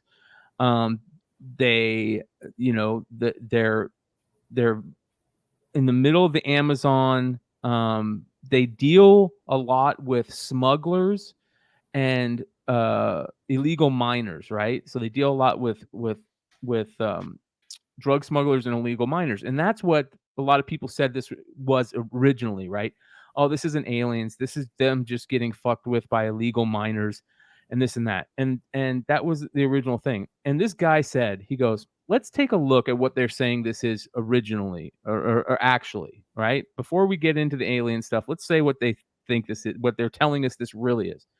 And people who are naysayers are saying, no, this is actually just illegal miners that are being funded by the cartels, and they're scaring these villagers to leave the village so they can illegal mine there. And how they're scaring them is they're buying these jetpacks, Yeah. huge jetpacks, right? Yeah, I And saw that. they're flying around the village in the jungle, scaring these villagers to think, and they're wearing body armor. Because if you look at what the villagers said, the villagers were, every single one of them, including the most trusted men in the village, said that what we're seeing are not humans. They're disappearing. They're taking a shotgun blast straight up close, and it's bouncing right off. And here's the crazy thing. You know what the villagers say that they look like?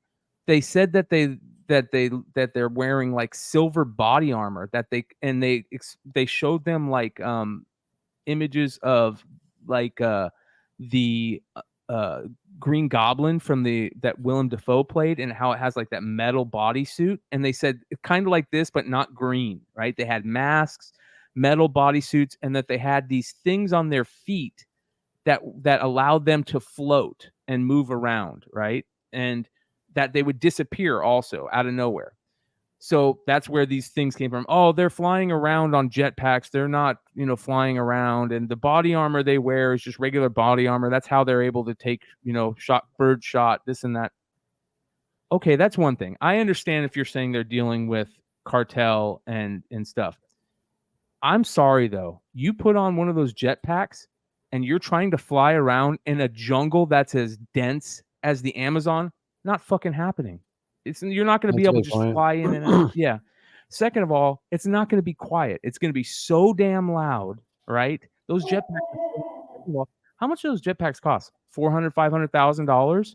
Are the cartel going to give $400,000 to $5,000 to multiple people and say, and these multiple people are immediately going to be able to put on these jetpacks and know how to use them? Come on now. This is ridiculous. That's all ridiculous. So that completely takes that shit out of there. That's the type of investigation that I look at, that I go, okay, that makes sense. These aren't people flying around on jetpacks scaring villagers, right? Who came out with that? Like the government of Peru or something, or the locals, or yeah, and the police and stuff the like police? that. Yeah. So that's crazy to me. Here's the other crazy thing. Do you think? Okay, so this guy said he goes. Not this specific village, but I've lived with villagers in the same area of Peru. And when I was years ago, one of the main heads of a village that I was staying with, I asked them, how do they deal with cartel members, right? Or drug smugglers, right? Because the drug smugglers will come into their area and they go up and down these rivers smuggling the drugs, and they'll set up camps, overnight, and then they'll just be rowdy and they'll shoot off their guns and they act just like drug smugglers, right? And so the head of the thing said, we deal with them in our own way. And he says, what do you mean with that? He goes, well, we can't fight them one-on-one. And the guy that was explaining this said, this is the tribe in Peru that wears those grass skirts and that uses the blow darts. And he says, the head of the tribe said, we deal with smugglers in the only way we can. He goes, what do you mean? He goes, well, the last time we had to deal with smugglers, and he said they were coming through our rivers, they were setting up base camps here and just causing all this ruckus. We waited for them to get drunk in the middle of the night, all pass out, and then we went in there in the middle of the night and shot them all with blow darts, killed every single one of them, right? So these people in these tribes have been there for much longer than we can even think of. They know how to handle themselves. They know how to deal with stuff themselves. They have guns. They're great shots because they hunt in the jungle. They're not using big guns or big caliber weapons. They're using probably just poison on the end of the blow dart too, right? Exactly. Yeah. Dart frog. Yeah. Yeah. So, poison dart frog. So, and fecal matter. So anyways, they're using small caliber weapons like 22s or smaller to kill small animals, because there's no big animals in the jungle out there that they're killing on a regular basis. And they're also using bird shot. So yeah, a person can take a small caliber weapon fire and get hit with bird shot and not be killed, but there's going to be blood. There's going to be blood. I don't care if you're wearing body armor all over the place. You get hit with bird shot, and there's places that body armor is going to not be. That's going to hit. There's no blood. Come on now, right? there's Wait a minute. so What is that's that? another thing. I'm confused. What does that the blood part have to do with the aliens? So remember how the police said that, oh, it's people, it's river miners with jetpacks, and the armor that they're wearing is body armor that they buy, right? But the villagers are saying, no, we shoot them point blank with our shotguns and nothing happens to them, right? And then they'll disappear out of nowhere. Well, you should I don't care if the person is wearing body armor, you shoot them within 10 yards, they're not going to have body armor over every single their body. That bird shot's going to open up and there's going to be blood somewhere, right? It's going to hit some open spots it's going to get through, in my opinion. And the guy said, if you go look at the videos of the villagers talking about it, one of the head villagers he's very adamant. He's like, I shot two of them, point blank, two of them. I can look. You can't understand him, so let me see if I can look it up. Well, I mean, I just want to see his demeanor and shit. Yeah. So you're saying they shot at the alien at point blank, but if it was actually one of these miners, there would have been blood somewhere. That's what you're saying? Yeah. Okay. Yeah. So yeah, here you go. News Nation flying. So this is a perfect example. Flying aliens in Peru, actually miners with jetpacks, police say. Here we go. Your social media feeds these days without seeing stories about UFOs, people's opinions about UFOs. Here at News Nation, we spent the... I don't care about him. Let me see if I can find a video of the... Are you talking about Tyson? Yeah. Let's go videos. He kind of fell off, huh? Yeah. So let's see here. What's this? It's hard to find something without already having it. I apologize. Oh no, you're good, dude. So I'll try to find it, but good. anyways, so that was my kind of thing where I was kind of like, yeah, this doesn't sound right. And the villagers say that they've been dealing with these aliens for a long time, right? They say that they're the same aliens that a bunch of I don't know if they were tourists or school kids saw these tall gray aliens walking in the jungle, right? They said they were 7-foot gray aliens walking in the jungle, same area a few years back. There's also a video that's kind of weird that's posted. It's night vision and it's a jungle and it's this alien walking. I showed it last week and it kind of looks weird. It's a super tall gray alien. And if you remember correctly, they constantly say these things are 7 to 10 feet tall gray aliens, right? And that are wearing these body armor and stuff. And if you remember correctly, what did the kid in Las Vegas say when he was on the phone with the people? He said, it's like 10 feet tall and it looks like a gray alien that we all talk about. I'm looking at it right now. It's like 10 feet tall and it looks just like a gray alien, but it's 10 feet tall. If you remember him saying that. What did Phil Schneider say when he talked about going in the underground base and fighting the gray aliens? He said they were 7 to 10 foot tall grays, not small grays, 7 to 10 foot tall grays. So I'm not saying that this is the case. I'm just saying that it's very interesting that we're having the Vegas incident and this incident talking about these 7 to 10 foot tall grays.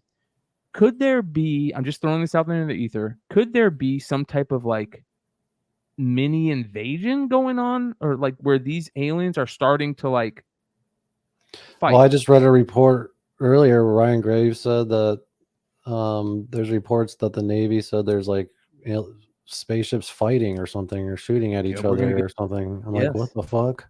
Yeah, they're having dog fights in space over dog the fights. areas. Yeah. And if you remember a few months ago, what did we talk about? That Peru was seeing multiple UFO sightings over Peru. Okay. So this is very interesting. I'm not saying I just want it to happen. Yeah. Yeah. Well, another thing. Why wait? Another thing that we've talked about on this show before is a famous video that's making the rounds right now. Whatever happened with the fucking Logan Paul one, man? We stopped talking about that. He's just never going to release it. That sucks. That's another thing about last week. Why he's an asshole. Yeah. Well, do you remember us talking about this video. The Malaysia, is that the Malaysian shit? Mm-hmm. Yeah. When this video first came out, probably a year ago, I brought this up and I said how crazy this is. This looks like the Malaysian Airlines is flying in the same area, this and that. Well, there's this guy on Twitter. He goes by @Jehoseph. He goes by Seth. This guy has broken this down in Yeah, I the saw most this too. This is crazy crazy. amount of ways. Broken it down in every way. And this is starting to sound more and more real. A lot of people were saying, oh, this is just going to come out as CGI. Well, the more and more people take a look at it, it sounds like it's more and more real. Here, this is supposedly from a FLIR satellite or a drone that's taking this FLIR image. And then they have this image that they also have another video of a satellite taking the live feed, right? And it shows the exact same thing, and they link them up. So FLIR temperature-based heat sensor video from a drone, and then satellite taking regular video of it, and they link them up. It's crazy. Over the area where the Malaysia stuff was supposed to take place, it said it shows the strangeness of the people are like, how come we're not seeing in the original video, how come we're not seeing the heat sensor on the engines? And if you look closely, there's the heat sensor on the engines.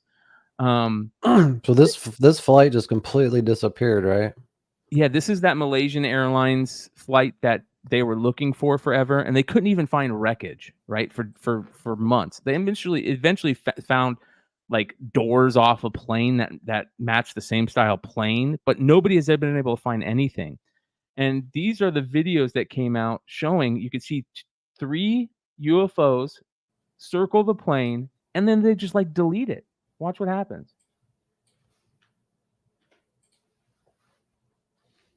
This is absolutely crazy, dude. They start circling it. You can see it here, and you can see it in the FLIR video, 2 different videos. And then eventually... You think these videos are real? I'm starting to think it, bro. I'm really starting to think it. It's hard to... If you... See? Boom. Gone. Gone. Right? And if you go... All I'm asking people... I'm going to ask chat. Real or fake, chat? And look at this guy's information. It's very, very interesting. And here's another thing. He found a thing where China is talking about this. China has talked about this. Let me go back to my bookmarks here. This is from Chinese. Satellites spot 3 large objects near Malaysia airliner's flight path. So even the Chinese were talking about this in 2014. Oh, that's when it happened, way back then? Damn, Yeah. I feel like that was, it feels like that was yesterday. Yeah, Langoliers, right? Yeah, totally Stephen King book right here, man.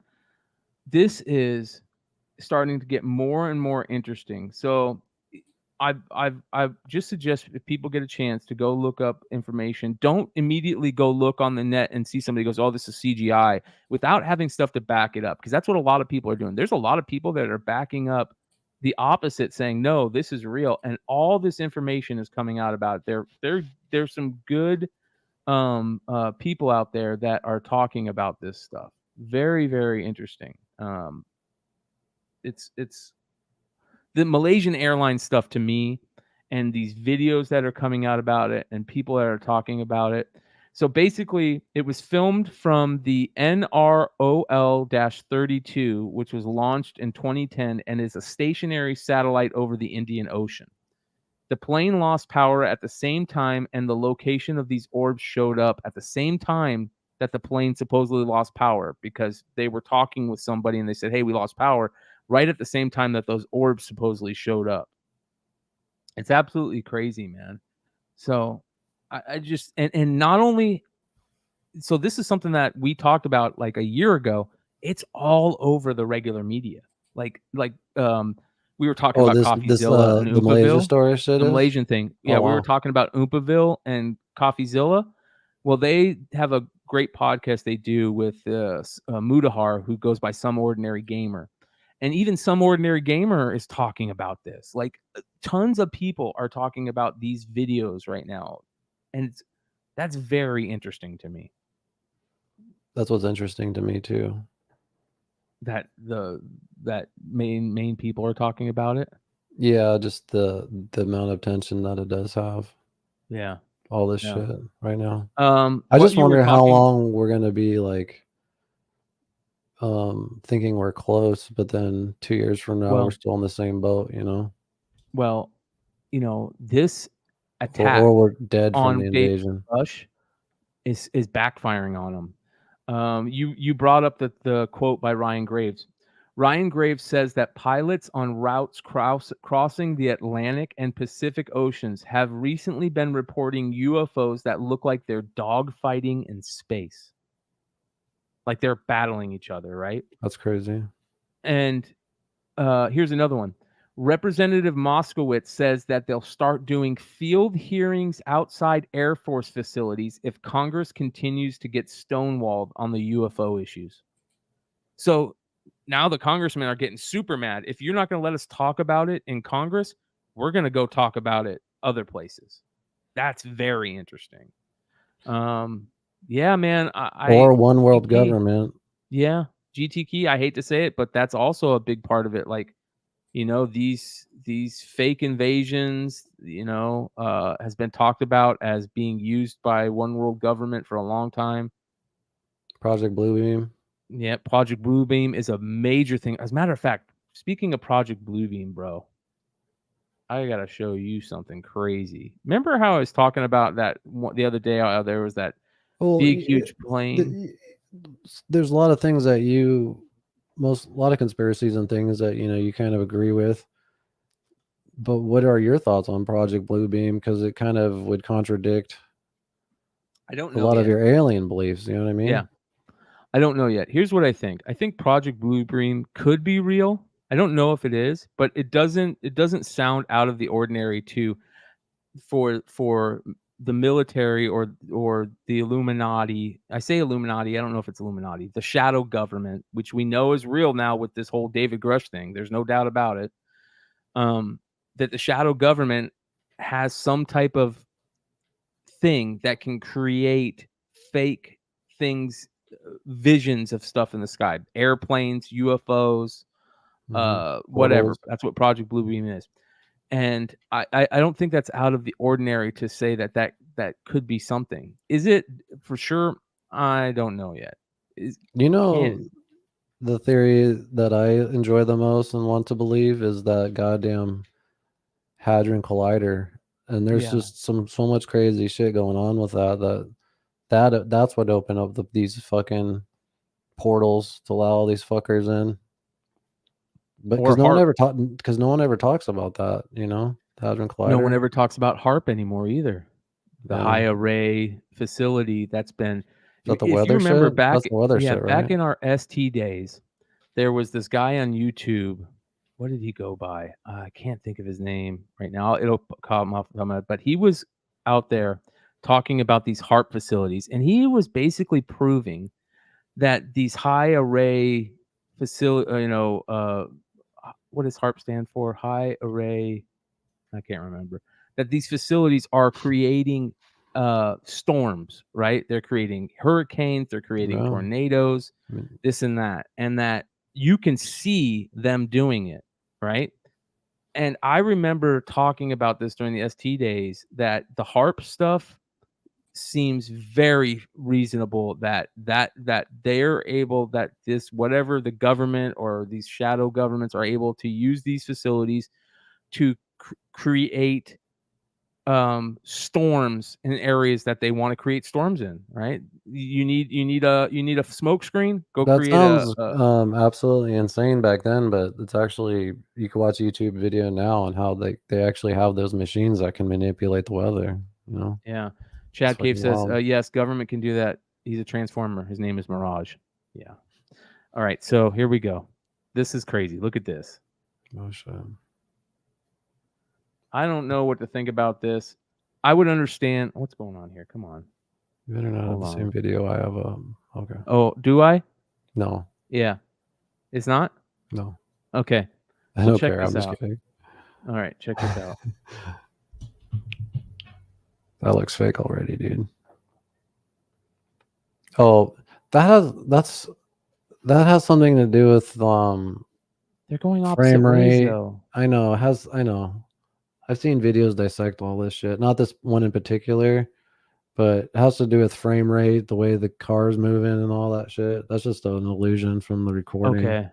Okay, if that's the case, then okay, that's fine because that. I mean, looks I wish fake. that was real because then that would mean that we're definitely in a simulation. Yeah. Sure. I have Yeah. a real or fake though. A couple of them. Let's see it. Okay. Says FedEx driver spots a landed UFO. Says he saw it land. Así era el pinche zoom. La verga. Oh yeah. Su puta madre. Está moviendo esa chingadera. Aquí de volada. Como vi que bajó. Y me paré. He doesn't wait for it to take off or anything. That's what pisses me off. If you're not going to wait for it to take off or you're going to show it, like I think it's fake. You know. If I saw UFO like that, would you walk over to that fucker and film that fucker? Hell yes, you would. Yeah. Like what the hell? That's why, dude, I've been saying that for years. It's either some shitty camera footage or it always cuts off at the wrong time, or you think the person behind the camera would be a little bit more ambitious to get a better shot, you know? I would walk right the fuck over there, man. I found this clip I thought you would enjoy. It's Tom DeLonge talking about his appearance on Joe Rogan and why it was like that way, you know? Okay. Like that Rogan podcast was kind of the peak of like people started thinking that, okay, Tom's lost it now. Like, tell me if I'm wrong here, but when I watched that Rogan interview, it felt like you guys did not connect at all. Like, I think you made a dick joke within the first 60 seconds, and straight off the mark, I was like, oh, Joe does not get Tom's humor. And it didn't work. Am I wrong?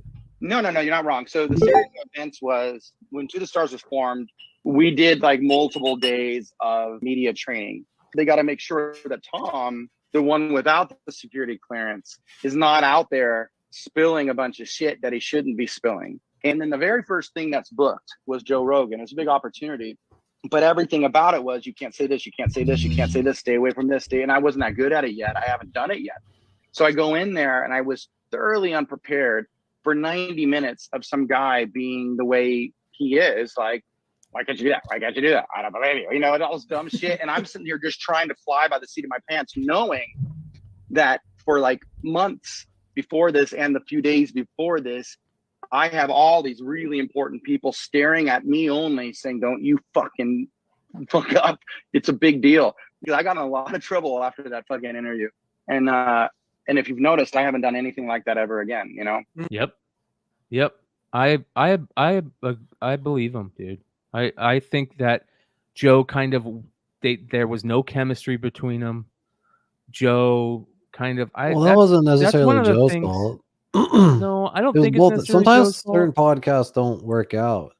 But yeah, you can also tell on that podcast Tom was on Adderall like a motherfucker. And that's what and then when Joe realized that, he didn't take the podcast as serious. You know what I mean? So there's two sides to that. I agree. It was just it was a bummer how that came off because it could have come off so much better. And now looking back, like they say hindsight is 20/20. Now looking back, we know that Tom was telling the truth on that stuff. He was telling the truth. Who he was talking to was Podesta, and the people that he was getting videos from were the same people that are talking to Congress right now. Corbell and Knapp have Jeremy Corbell has kind of taken the role Tom DeLonge had. Tom DeLonge had that horrible experience on Rogan, and he just backed up, and Jeremy Corbell slid right in there, which he should have. That's what we need. We need somebody like Tom DeLonge and Jeremy Corbell that seems like a normal person, right? One of us to say this is what it is. We need more people like that. Yeah, that's what I'm saying. Yeah, it's kind of a bummer that Tom feels that way. He should be out doing what Jeremy is doing. I'm sure more Joe is such a compassionate guy. I'm sure you would have him back and give him a second chance. You know, Yeah. like even Jeremy had a second. Like he kind of was And known for redeemed ruining the himself. Lazar podcast, but yeah, he totally redeemed himself when he was just by himself. Sometimes podcasts with 3 people just don't work as well, you know, like especially when you're like it's Bob Lazar, you know. Yeah. And then you know you have Jerry Camille, like no one really cared what he had to say. Also, this is gonna sound crazy to some people, but it's the truth. Some people just aren't good in podcasts. They're not. They're just Yeah. not good in being on camera and having conversation. They're not good at. There's certain types of ways you have to act in a podcast. You can't constantly interrupt each other, and in regular conversations, you're talking over each other. You're laughing. This and that. You Yeah. can't do that in a podcast. You have to talk into a mic very clearly. Like there's certain things you have to do in a podcast, and if it doesn't happen, it just destroys the whole thing, right? It takes people right out of it. And I'm not necessarily saying that happened in the Rogan thing, but it could, like you said, it could have. As soon as Rogan was like, "Oh, this guy's fucking wasted. He's fucking." Dude, there's a peaking. guy who has a channel like Too Lazy to Try or something like that. Yeah, I subscribe to Too Lazy to Try. Oh, I love really? that guy. He has like Yeah. George Costanza as like the profile pic and shit. He's always And doing he the dissects Brandon podcasts and Schaub stuff stuff. like that. Yeah, he'll dissect like all kinds of just comedic and comedy stuff. And he has a couple of videos of like Rogan's worst guests, or like where guests Rogan realizes the guy is a fucking like a shill or a fraud. You know what? I heard Rogan just recently say that someone asked him like, have you ever had a podcast that that you didn't like or this and that? And he's like, actually, I just recorded one recently that in the middle of the podcast I realized the guy was a fraud and I just had to end it and I just didn't release it. I'm like, who the fuck is that? You know what I mean? Yeah, I wonder who that is. I want to Yeah, know. but Too Lazy to Try has like a couple good ones. Like there was like this really woke college professor before all that Jordan Peterson shit went down, but it was like leading up to it, and you can tell Joe Rogan was kind of like fed up with this dude, and just guess like that. Yeah. It's man. Well, here's an interesting thing, and I want to say this just really quick. Does Awesome Sauce do comedy? Awesome. So, Awesome Sauce Radio is Blind Adam. He's the guy that was originally on the Howard Stern. Yeah. Oh yeah, So that would be awesome if you could. I would just suggest doing the show Kill Tony, like signing up for that. Well, I don't know if he's doing comedy, but I know he wants to. So what I would suggest is, he says I still want to perform. Yeah, go to open mics, man.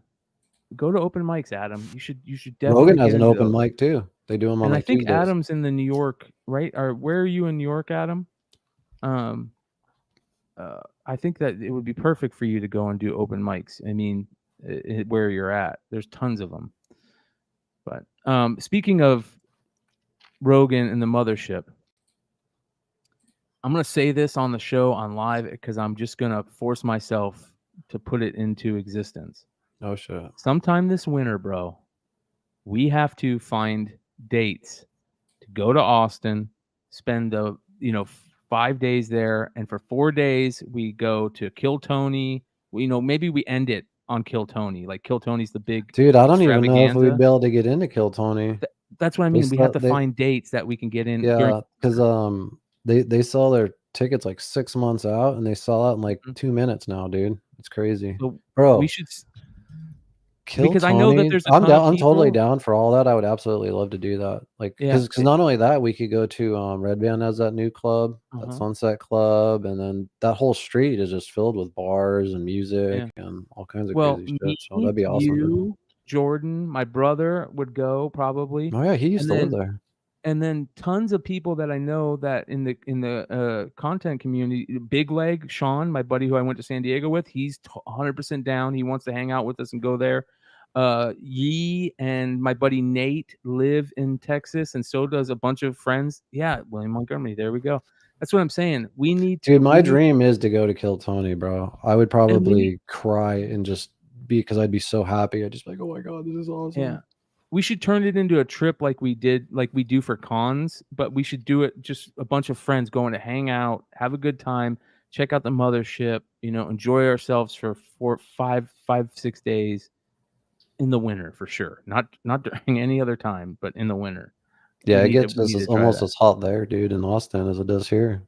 Yeah. It's pretty fucking hot there. And we, you know what? And we need to tell everybody, hey, if you can make it, these are the dates we're going. Come hang out with us, right? And if anybody wants to go, if Chad Cave wants to go, if Sean wants to go, if Blind Adam wants to go, Brad wants to go, they can come hang out with Hartman. Whatever. If they want to go and hang out with us, they can come hang out with us too and enjoy it. And we can have just a cool hangout together. It'd be fun, man. Dude, fucking Kill Tony is on another level of popularity, and it was all from literally one clip. Let me pull it up really quick. I think Brad says Chad Cave and I are going to be watching Sam Cedar. You're not allowed. No, Sam Cedar. Did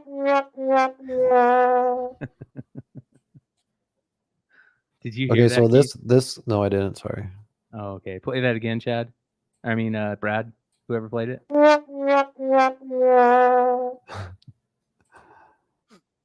This is I think I played this like when he made his debut on Kill Tony. But check this out. This one clip, bro. Not necessarily on here, but like on YouTube, and it got millions and millions and millions in views, and literally brought a whole new audience to Kill Tony. That's crazy. Like even my brother-in-law is watching it now, dude. Something you think we should know about you is what's something interesting about you? Oh yeah, rocks. But I like rocks. I just like how they feel. You know what I'm saying? They feel real good. I got this one. Oh my goodness, is that a rock? Yeah, I got a couple of them. I like this I got a one. couple of them bitches. Earlier. You know what I'm saying? This was so random, bro. I just like the way they feel. They just make me go to sleep and shit. He was he was the guy that replaced David Lucas, who retired from the show, and that was like their I forgot, their 500 show or some bullshit like that. Yeah. It's Yeah, crazy that how dude's big that hilarious. show is now, dude. It's insane, and it's just so fucking good. I just can't. Yeah. That's like my favorite part of the week is on Monday night, just fucking watching the new episode, like waiting to see who the guest's gonna be, like who the fuck's the guest gonna be. But anyway, Yeah. should we take our little piss break and get into hour 2 and shit? Yep, I'll meet you outside while I just rolled this fatty. Look at that fucker. Jesus. Well, I just want to say to Chad, I appreciate you guys hanging out with us each week. We're going to get into it's technically hour 2 or hour 3, but we're going to get even more stoned, pull up some funny and fucked up videos, and if you guys have anything you guys want to share that we can pull up, I just got to you want to this call in 3-minute just got a Manscaped ad, and we'll be back in about 3 minutes. So see you soon. Yeah, soon. Summertime's coming up, and you know what that means. A stinkier ball sack is on the way. And if you're like McClay, not only do they stink, but you probably have been growing them out since November. But they deserve better. And we're here to help. The Performance Package 4.0 has arrived, and oh man, is it a game changer. Lawnmower 4.0 trimmer. You get the Weed Whacker ear and nose trimmer, the Crop Reviver ball deodorant, the Crop Preserver, the boxers. You even get a traveling bag. So get 20% off and free shipping with promo code Bogcast at manscaped.com. That's 20% off and free shipping at manscaped.com with promo code Bogcast. Trust me, your balls will thank you.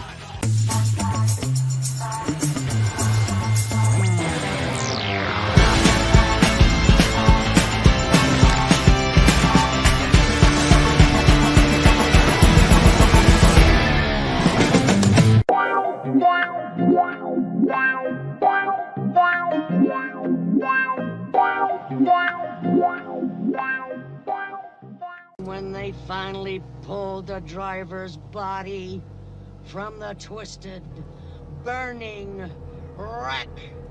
It looked like this.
Dumb.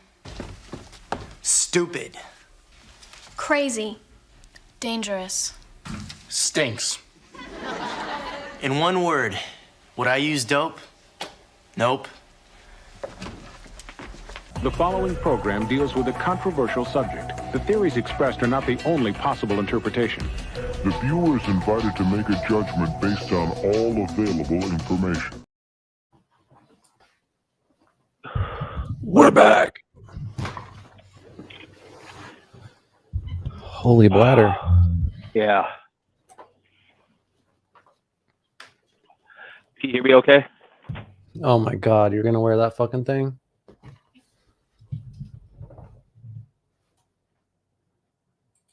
I can't talk to you, dude, if you're gonna wear that Burger King headset, dude. I'm glad it froze up on your ass, bro.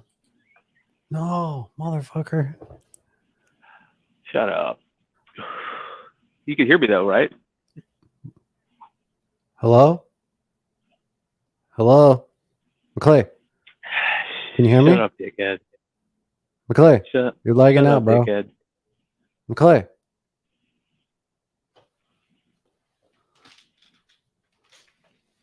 McClay, can you hear me? What up, dude? Yes. What are you talking about?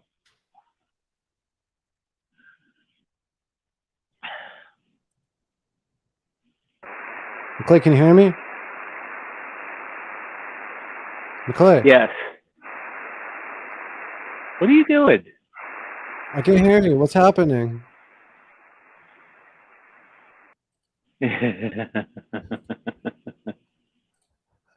Dickhead. That wasn't what I was looking for. Hang on.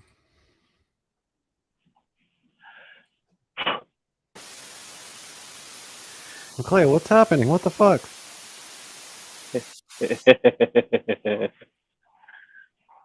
It's your bullshit connection. Is that Abby? Yeah. Your screen's lagging like a motherfucker. Actually, no, it's the neighbor's dogs. Oh, really? Okay. Hold on. That'd be cool Yeah. if you could get Abby on the screen, dude. She is passed out upstairs. Oh, really? Yeah, I think she's getting deaf. She's going deaf. Oh, really? Damn. How old's Abby now? Which, she's getting old. 13 going on 14, I think. Damn.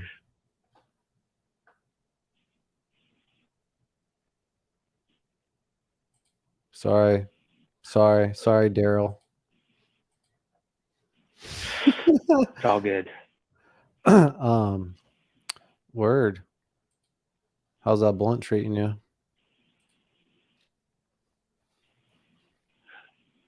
It's I packed it too much, man. It's not smoking very well. Oh, it's too tight.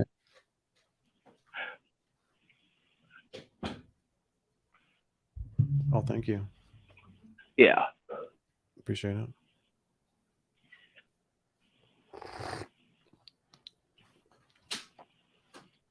Me making slurping noises on the show now. It's gonna be rude. Are you eating? What's that? I'm gonna take this back upstairs.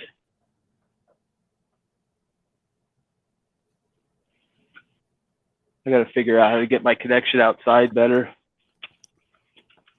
Is it your Wi-Fi? For some reason my Wi-Fi just doesn't seem to work if I just step 3 feet outside. You know what I mean? You got your PC wired, right? Yeah.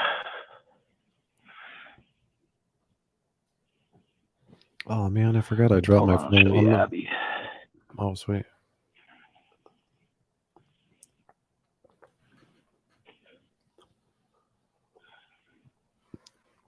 Oh, Abby. Was she sleeping by you? Abby. Yeah. It's underneath the desk. She's out like a light.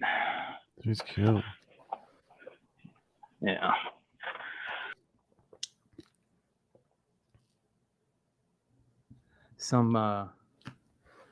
There was somebody that made a comment That's on. what I'm saying. Burger King, even Awesome Sauce knows what's up. Sounds like shit. There was a guy that made a comment. She just woke up. There was a guy that made a I think she can't hear me, but she can feel stuff. So like in the past, when I would come home, as soon as I would come in, she would run downstairs and then she would turn that corner and I would see her, and she would see me and she would, woo, She doesn't do that anymore unless I come through the garage, because when I close the garage door, it kind of shakes the house. And Yeah, yeah. No, I know what you mean. Yeah. It's the same thing with my dogs, dude. Right? They can feel the whole house shake. So I don't think she can hear very well anymore, but she just got up because I went to go sit down next to her, and it kind of felt that way. So yeah, man, that's how do you even death. check like a dog, you know what I mean, if they can hear? Yeah. It sucks, but that's what happens when dogs get older. Sucks. You know how you know what I was thinking, bro? Well, hold on. Before I say this, before I get too far, I want to say what I was talking about. So this guy left a comment on Beyond Wednesdays, and he was talking about something, and he thought he was being I don't know if he thought he was being funny or what, or just trying to be a tough guy. He's like, and he said something like, like, this guy really got you good. He came and kicked your dog. And I was like, I probably shouldn't respond to this guy, but fuck it. And I responded to him like, first of all, like, I don't care, whatever, but second of all, if anybody ever came and kicked my dog, I would be caught up in some type of trial. If he there was just saying that, yeah. Just he thought he was being like funny or something, but it just made me think for a second. If there was anybody that ever came and kicked my dog, that would be one of the few times where I would lose my anger so much that I would end up doing something stupid. You know what I mean? Yeah, I agree And with that. it's weird, and that's how we feel about our dogs or our animals, whether they're dogs, cats. Some people feel that way, They're like kids, parrots dude. and stuff. Yeah, they're our kids, man. And not only are they our kids, at some point your kid's going to tell you they hate you. You know what I mean? Your dog's never going to tell you they hate you. It's unconditional love all the time. And it's I don't know, man. There's something about it. So I was thinking, when the horrible day comes that I don't have Abby anymore, if I do get another dog, do I want to get another? I'd love to have another pointer, but do I want to try and find another dog that is gonna live 20 years? You know what I mean? I think Dude, that was where I would go. I don't know. Try to find it. I debate that shit all the time. I love dogs so fucking much that I don't know if I'd want to get another one because I don't know if I don't know. I already know I'm not going to be able to take the heartbreak with the dogs I have now, even though they still have like a very long life to live and shit. But like, Yeah. still, it like crosses your mind. But I'm thinking like, Yeah. man, if these motherfuckers go, I'm going to be so heartbroken that like I just don't Yeah. want to like it. That's like the worst part of getting a dog, dude. My dog showed the cops my stash. That's hilarious, bro. You have to tell us that story, man. Why I can't want to they? know. Why can't they? Why Call in? can't they? No. What were we talking about? Dogs. I don't remember. Oh yeah, he was definitely. He wasn't trying to say it to be a tough guy. He was speaking figuratively. Yeah, for sure. But still, it made me think like, man, if anybody ever decided to fucking kick my dog, I would lose it. That's why I don't want to go to the dog park because I feel like there's some crazy fucker there that would do something, and then I would go to jail Yeah. for like stabbing somebody or something. Yeah. They have Yeah. these crazy shows though that you can show your dog that they're only shown in the colors that they see, like the blue and yellow. McClay, can you read private chat? Yeah.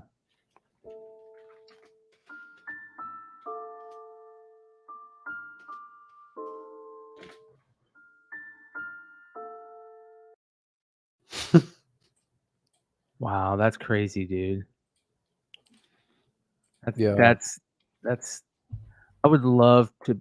Abby will every once in a while, like, kind of, look up and see the TV or something, but I can't get her ever to really watch. Didn't you say that Fabius will actually watch? Watch what? Like the TV, like you can put on the TV and Oh Fabius yeah, will watch. not like everything, but there was certain thumbnails. I think was it from Spotify or something, or where it'd be like a full, person of the band or whatever, and he'd just start barking at the TV and shit. It's kind of crazy.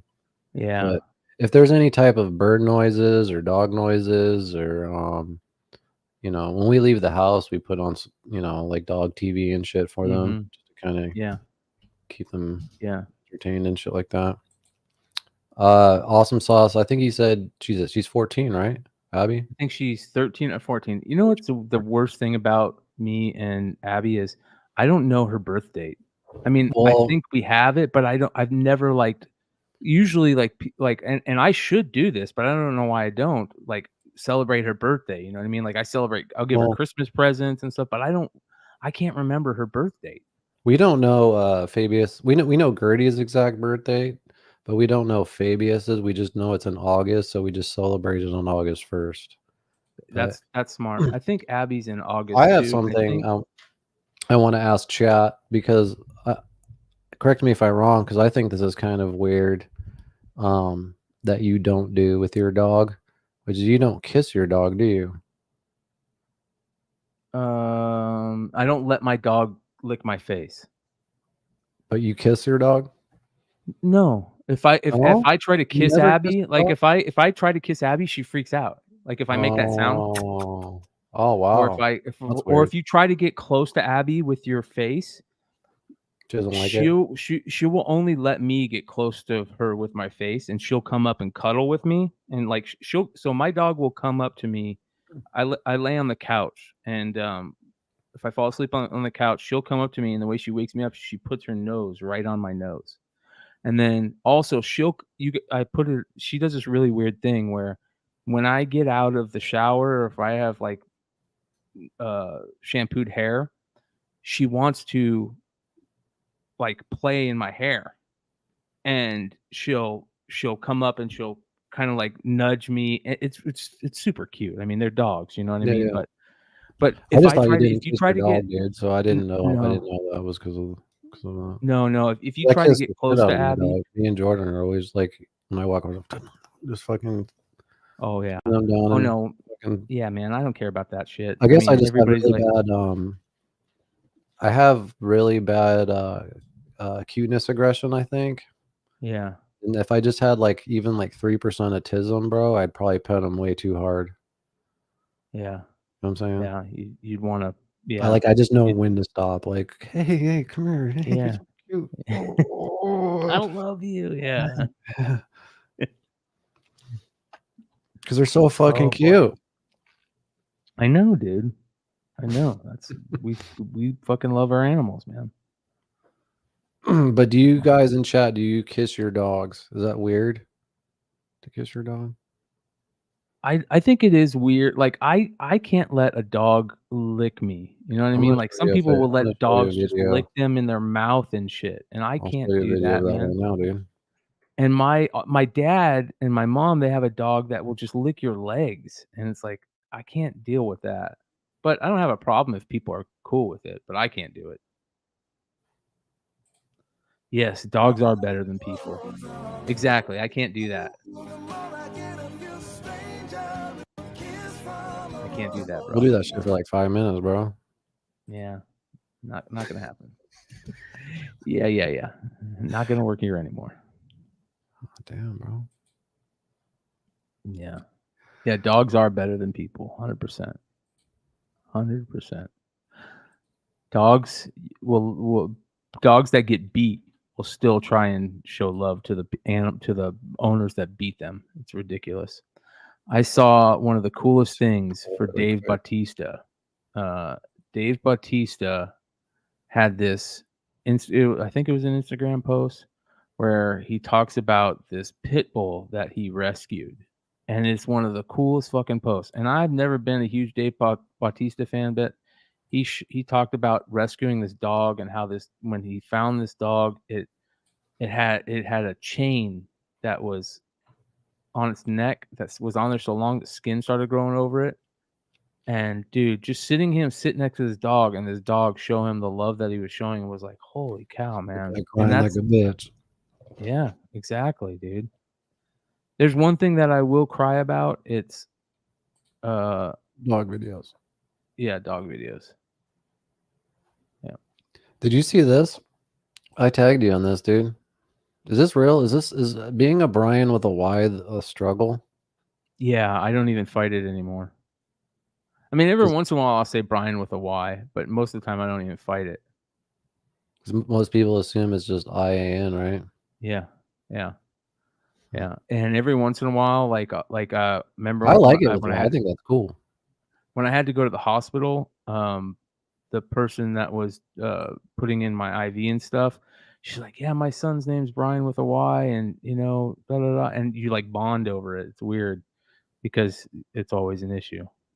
But yeah, that is definitely an issue. Bryan. And I'll see a lot of people that don't know how to spell, and they'll spell it brain. Like, how can you not spell? Like, what the fuck? People have misspelled my last name my entire life as Orbit. So. And your first name, most people spell Keith wrong. Well, that's because I before the I kind of agree with that, or not agree, but understand that, I should say, because yeah, you grow up I before E, but for Except Keith, C, except for Keith. Yeah. The fuck. So. Yeah, dude, for sure. Dude, I've been wanting to show you this the whole podcast really quick, dude. Check this out. This dude's pranking this guy in the bed. Just watch the guy in the bed up close. Oh, you fucking bitch. Damn it, you ruined it. He had an airbag underneath him.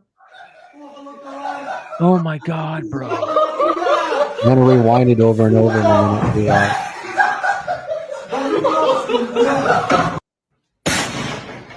Oh my god. That could kill him, dude. Hang on. Oh my god, dude.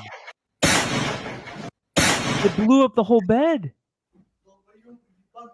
Concussion. Wouldn't you be mad if we did that to you? Oh yeah. That type of shit would piss me off. Holy shit. Dude. That's going overboard. Holy shit, dude. Yeah. I would lose myself over that. I'd fucking anger, pure anger, hostility, anger towards the opposition. I'm trying to find that What is Dave that again? Bautista. Hostility. Anger Or what towards is the that? opposite. Yeah, that's Downset, bro. Anger. Oh yeah. I remember Downset. They only had one good song. Speaking of dogs, look at this, bro. They're asleep. Whoa. What the fuck? Yeah.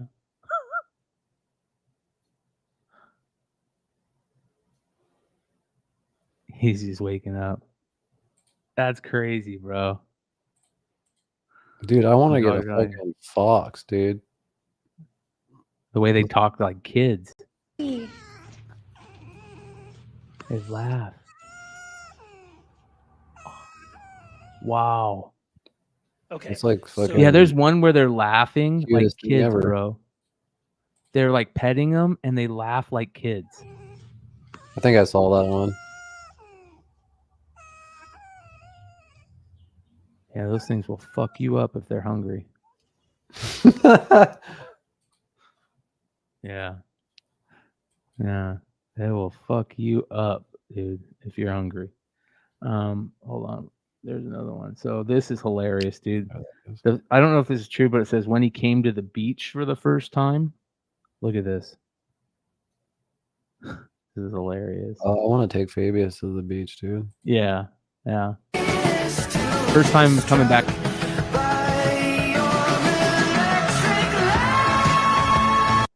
Holy shit. Look at that, bro. What the fuck? He hadn't been there for 2 years. Watch this leap. Damn. He's probably 6 feet back from the ledge when his back feet take that jump. How long? That has to be like record-breaking leaps right there, dude. Put that dog in one of those fucking. I didn't expect when you see grass to see the beach so close. You know what I mean? Yeah. Yeah, it falls off. It falls down. It looks like. Yeah, definitely. Oh man.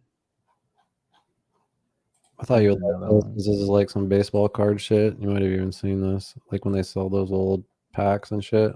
This is absolutely incredible. It's an authentic wax pack from 1948 Leaf, one of the toughest vintage baseball finds out there. The set has 100 players, including 21 Hall of Famers like Babe Ruth, Joe DiMaggio, Stan Musial, Ted Williams, Jackie Robinson. This one has been graded a PSA 7. Last year, a PSA 8 sold for $135,000. What do you think this one sells for? This is absolutely I want to see that open, dude. I want to see that fucker opened. I don't know when this was posted. I said 15 hours ago. Yeah, dude, that would be incredible to watch. Yeah. I've opened some pretty good stuff, dude. Harry Mack. Harry Mack. That's real. That guy's real. Yeah. He's legit. Yeah. Yeah. He's been I'll all play over that at the end. He's a hip-hop artist. He'll go in just like a random crowd. Just ask for 3 words. Like he does it. That's his thing on TikTok. I'll ask for 3 words and freestyle. But I believe he's one of the greatest freestylists of all time too. It's absolutely Check this unreal. shit out, bro. This dude had his back tattooed, and I've seen people try this before, and it never works correctly. But this guy, I can't believe how good this is. He had his back tattooed in like machine stuff, mechanical. Look at this. Look at him move. Whoa. I wish our backs were really like that instead of my broken disc degenerative back. Right? Like, how could we not have backs like that? Made with the shit with the Wolverine dude's made from? Yep. Adamantium, or whatever. What's it called? Adamantium. Adamantium, yeah. Yeah. That's crazy, dude. That's pretty dope. It's weird about back tattoos is how the people that spend how many hours does that take? 20, 30, 40, I don't even know. but they never get to look at it really. Yeah. You never get to see it unless You you're never like, get to see your tattoo. Yeah. Looking in the mirror. yeah. This is just some like stoner thought video I came across. I think it's real, but it's like a what do you call it? Like a drone angle of like a beach. Sharks. So if we look at our world from this perspective, it's like looking through a microscope. Are we biology to larger entities? And it just goes up in size? Because looking at it from this perspective, that would make more sense as to what we've been told, taught, seen, heard, shown. Compare the two. Put the two in comparison next to each other. It literally looks like you're looking at bacteria in Just a Petri petri bro. dish. So I find this very amusing. What's interesting about that is I've always had thoughts like there's something so we are like a petri dish compared to like what's bigger and beyond, you know what I mean? That's like that's out there. Yeah. Some crazy stuff. Aliens. We're aliens, petri dish. Maybe. I think so, dude. I think love all that those one of the conspiracy greatest theories, too. Like they fucking pretty much created us to mine gold. They created God and false religions just to keep us kind of occupied and divided, you know, like I don't know. No, I it's love the all opposite, that I shit. think. I think that they were trying to I think they created Jesus Christ to try and bring us together, because I think that over the centuries there's been multiple versions of us that just destroy ourselves, and then the aliens come back and start again. You mean so And I I believe think that too. I believe there was 4, 5, 6, even more than that of different civilizations that rose and either got Yeah. destroyed, whether they destroyed themselves, the polar shifts, some crazy shit that went down. So you actually believe it was the aliens each time? And I think no, I don't think the aliens destroyed us. I think we destroyed ourselves, right? We're a warring race, right? We can't get past war. And you know, Michio Kaku always talks about different levels of civilization, and like the 0 point civilization is the one that like doesn't have war, right? And we can't get past that as humans. So I think that the aliens are constantly trying to help us without totally getting involved. And I think that this time around, they gave us this Jesus Christ figure. I see what you're saying. He was After those other times, to they're try like, and okay, help this us. time we're gonna do this. Yeah, to try and help us get past the warring part, right? That always destroys us. And talking about love and this and that. So you know, and because the Bible, if you actually do research into the Bible and how it was created and the people involved in creating it, and what is real text and what isn't real text, and you know where the texts come from, and how the sun god mythos has been, you know, over centuries. None of the religion is real, in my opinion. None of it. Not a single part of it. And I'm not talking shit. I don't want Christians or Muslims or Jewish people to come in here and go, my religion is real.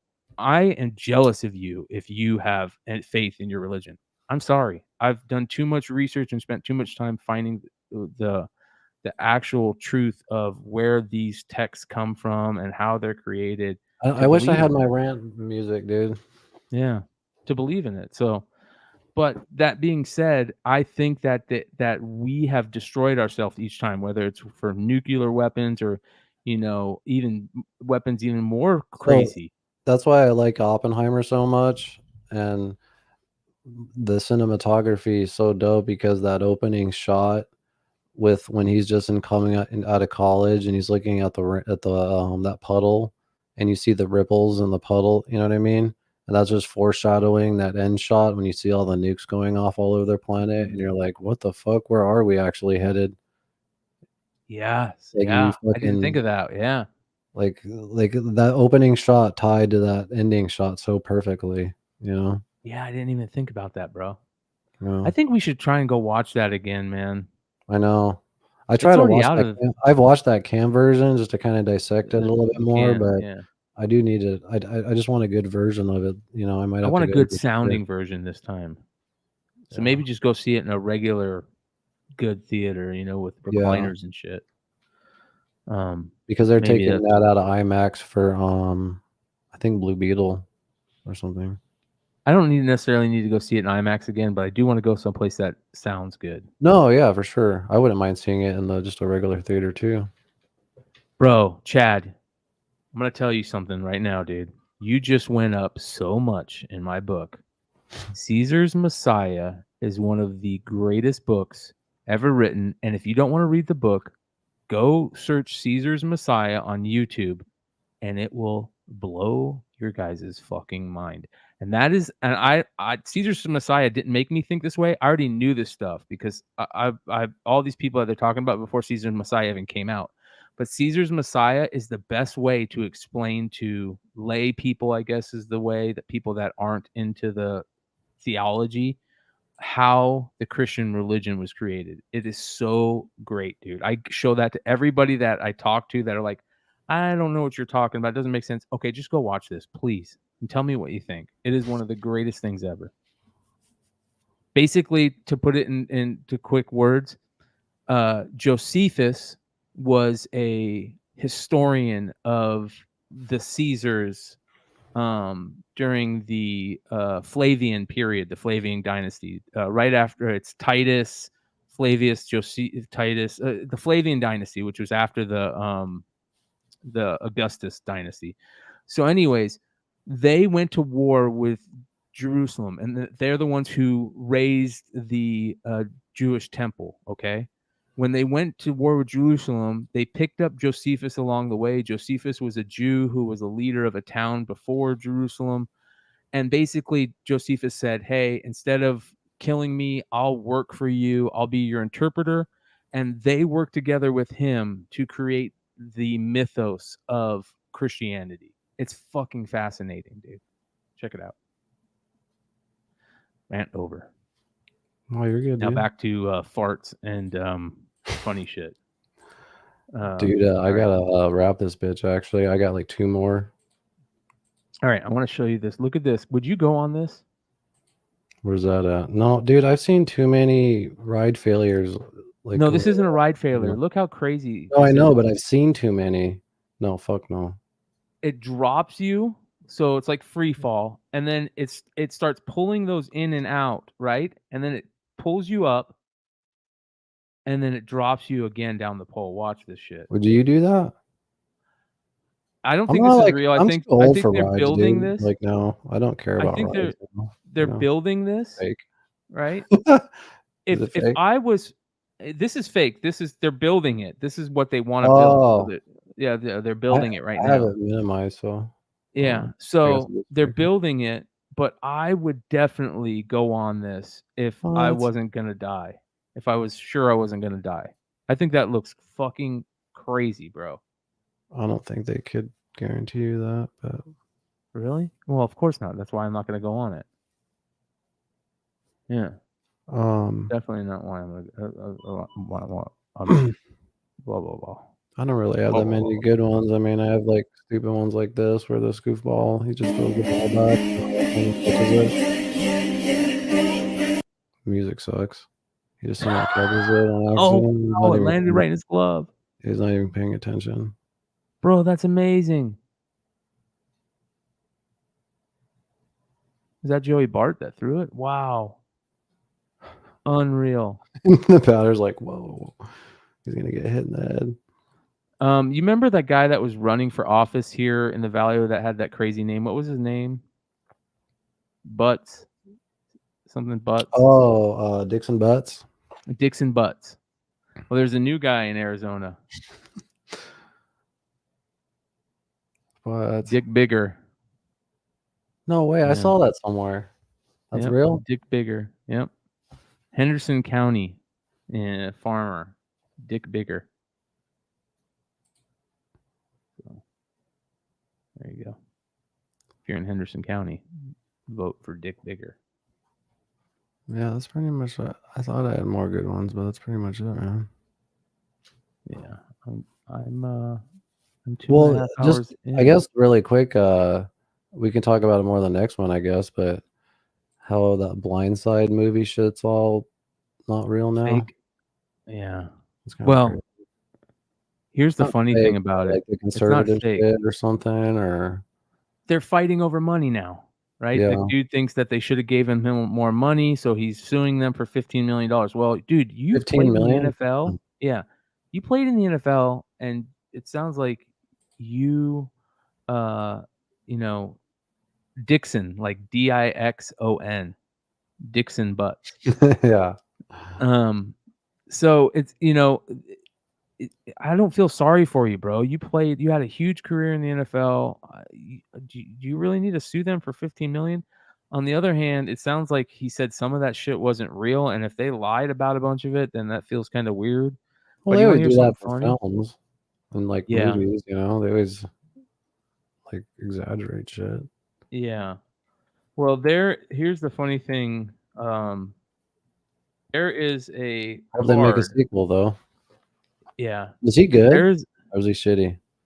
He was shitty. Well, he wasn't shitty. He was good. No, he was really good. But there's a card out there, okay? A card of a player. His name's John Morant, and I'm gonna show you this card. And this is so funny because it just keeps getting better. This card is famous because in the background of this card is two rappers, two hip hop artists, Key Glock and I forget the other guy. This guy died. Young Dolph. Young Dolph and Key Glock are in the background, right? But look who is also in the background that they just, I don't know if this is true, but they're saying it's true. Are these the two people from Blindside right here? I don't know exactly what they look like, so I don't know. Yeah, chat, let me know if that's them, because this card now has, it's like the Menendez brothers card on the basketball player at people in the times. crowd. Yeah, There's probably so many like that people that like will pop up, you know what I mean, over the years. Yeah. Yeah, there's a hockey card that I got that is a player, and then in the crowd on the boards is a 9-year-old Patrick Kane, who is one of the best hockey players right now. So you can, people call that his like nice. pre-rookie card because he's 9 years old, Do you know it's really badass and entertaining? And you know me, I don't really give a shit about sports or football, but I'm really highly addicted to that. The Jets Hard Knocks show. They got 2 episodes out, and it's got Is it new? Yeah, it's brand new. So they literally follow it week by week. Because last season they followed the Cardinals, and it was hilarious just watching them just fucking get destroyed all season, and the coach getting fired and all that shit. Well, now they're following the Jets, and it's what's his nuts. What's that quarterback's name that they just got? Aaron Rodgers. Aaron Rodgers. Dude, it's absolutely fucking hilarious. Like the shit they do, and it's just cool seeing that behind the scenes shit, you know what I mean? And then Yeah, just I like that shit. he's just like they do a scrimmage against the Panthers, and since he's been in the league for 20 years, he just knows everybody and shit, you know what I mean? So he's like a pretty special relationship with everybody. So the other thing is that really entertaining. I've always said that like sports needs to mic all their players because they could very easily just like that'd be way more entertaining. Yeah, and then we can pay $10 extra, per game, and just be able to listen to them talk shit. Hockey would even be better. Hockey would be the best, dude. Yeah. And right now the mics are they're more advanced than ever. Like all the NFL players, they all say like, "Oh, I didn't even realize it was on." Like as far as like the wiring and where it's at and shit like that. But so yeah, I want to. It's pretty dope, dude. The last thing I want to show you is this. I picked one of these up. This is my second one I bought, but I think they're so cool. This is a minor league card, okay? Minor league baseball card. Look at this, dude. It's Bill Murray. It's real? Yeah, it's real. Hold on. Wow. Let me see if I can get it. Yeah, there we I'm go. glad Bill that Murray is bringing that up. Baseball cards for the Trappers. All right. He's the minor league to who? I forget it, but he's the owner of the team, so they made him a card. Oh, nice. And they gave it out to fans, as part of the team set, because minor league teams will make team sets and they'll sell them. I've never heard of this, so I thought that was super cool to find. Like, poop on your finger, dude. I don't. How much is that worth anything? No, you can get. I'm sure it's probably like $5, but it's cool, you know. Check out this. I'm glad Chad K brought this up, but it's his like the handshake that he has. Like some of Sauce the players. Gardner. Oh, that's badass. And then watch they put it on in this day. Dude, the whole Play that fucking again. the whole thing is just filled with shit like this, dude.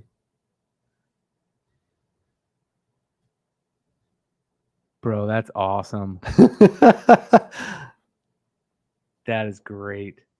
I'm gonna go watch it now. I'm gonna watch it right now. Dude, the first 2 episodes are unbelievable. I was like seriously dying laughing. It's so good. Dude, we need to clip that and put that in. Yeah, exactly, Hartman. We need to clip that and put that in the intro. Ship it. All right, I'll do that Yeah. for the next week and shit. So yeah. So all right, guys. Well, I appreciate you guys hanging out with us and shit. We'll see you every Thursday, live at 6 p.m. and shit. And don't forget to if you want to use the promo code Bogcast, get 20% off at Manscaped. Don't forget to let us know if you are smoking a sativa or an indica. What shout out to everybody on Rumble. Yep, shout out to everybody on Rumble. If you guys have a second to follow us on Rumble, that'd be dope, because trying to hit 100 over there. We are also live on Twitter. You can follow us on Twitter, and of course YouTube, and we're on TikTok, all that shit. So, all right, guys. Hell yeah. Anything else, McClay? Nope. We'll see you guys. Come hang out tomorrow night for House of Stein, and then Saturday night Modern Comic Mayhem, and more craziness to come. Fuck yeah. All right, guys. Peace out.